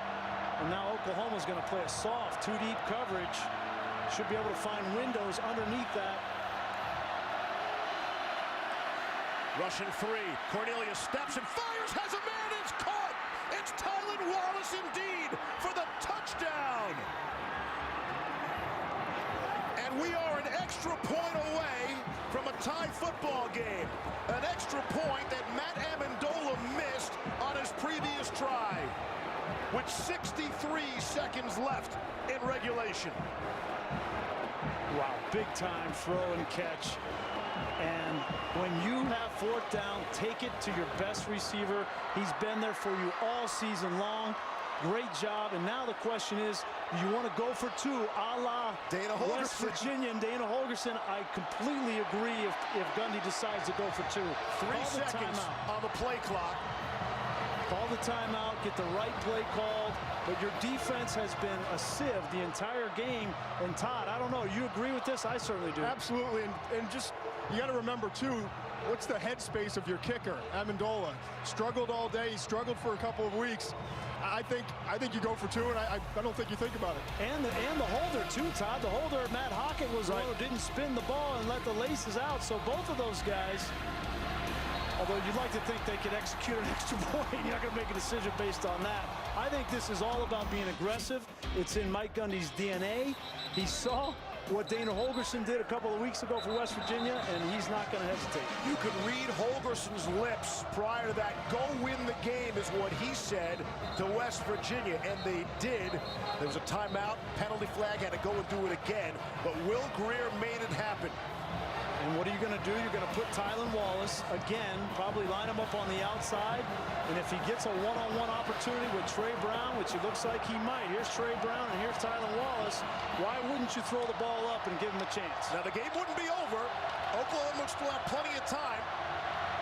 2 timeouts and 1:03 left. Here we go. Looking for the lead. Cornelius behind and knocked away.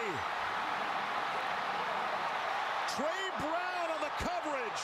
And the 2-point conversion fails.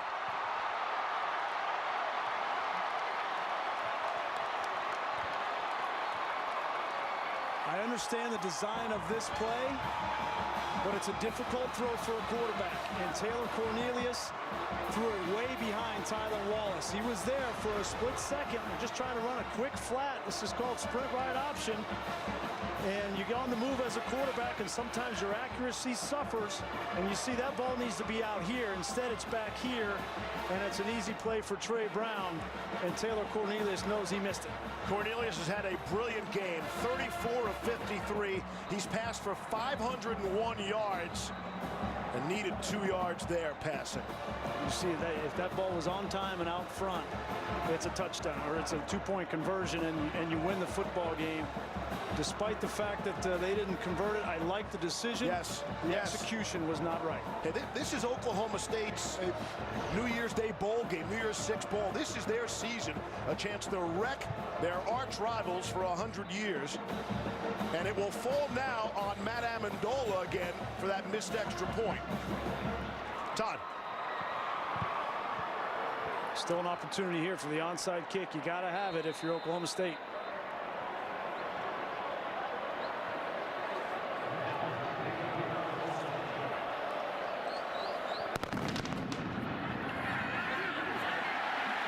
As the guns go off, Marquise Brown and the Good Hands team able to recover the onside kick. Now there's 63 seconds left. Oklahoma State still has all 3 timeouts.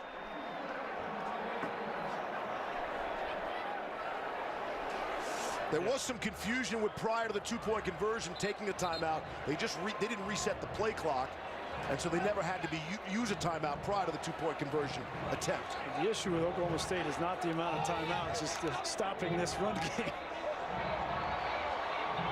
But if they can manage to stop Oklahoma on 3 consecutive plays, not give them a first down, they'll have a little less than a minute.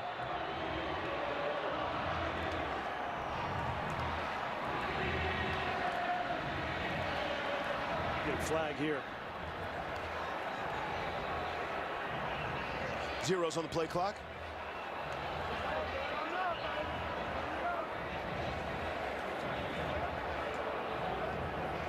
And a conversation.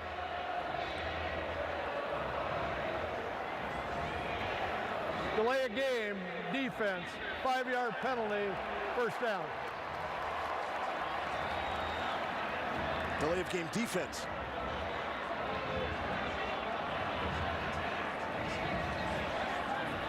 That's big. When you get 1st and 5, it makes it even more difficult because 1 first down and this game's over. That's a critical mistake. Trey Sermon. He's got the first down. Clock will stop to move the sticks.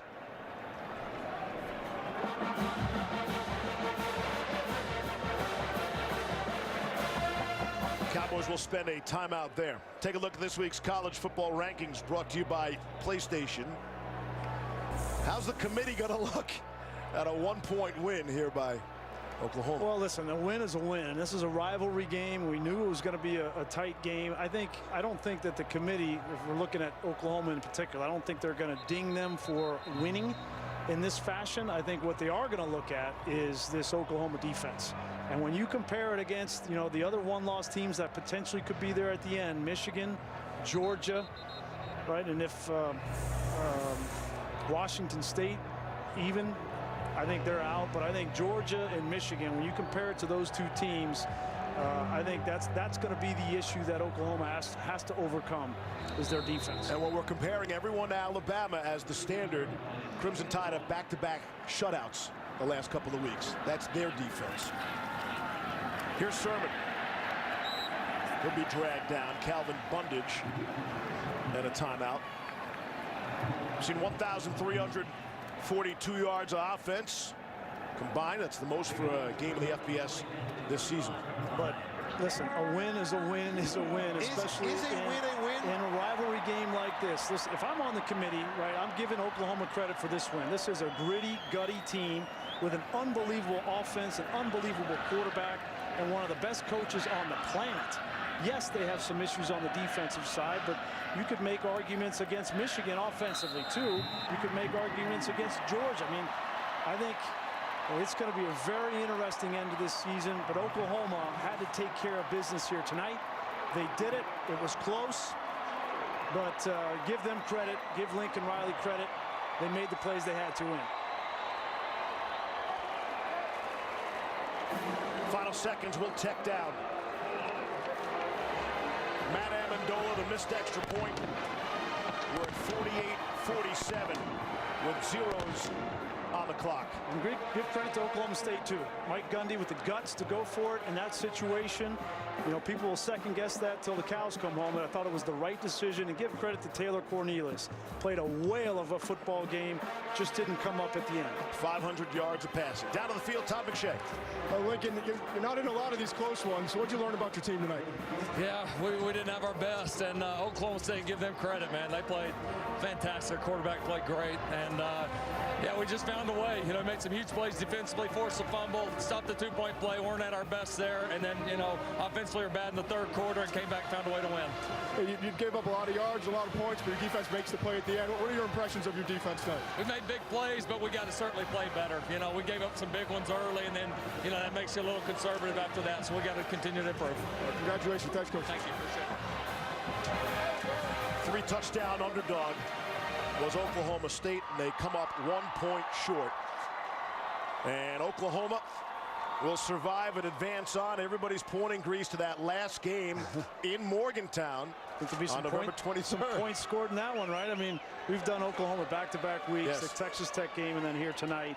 I think that game against West Virginia, that's going to be just as good as these past 2 weeks have been, and it's going to be a shootout in the end, and ultimately which defense will come up with the stop.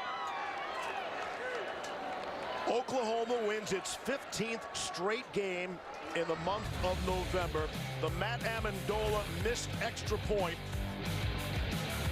out of the hold from Matt Hockett.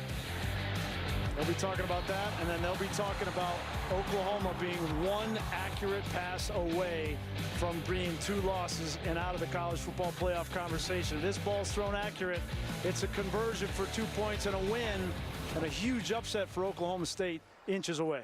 In the 113th edition of Bedlam, it goes to Oklahoma. They beat Oklahoma State 48-47. Tonight at 8 Eastern on ABC, it's Clemson against Boston College. For Brian Greasy, Todd McShay, Josh Hoffman, Mike Schwab, I'm Steve Levy. So long from Norman.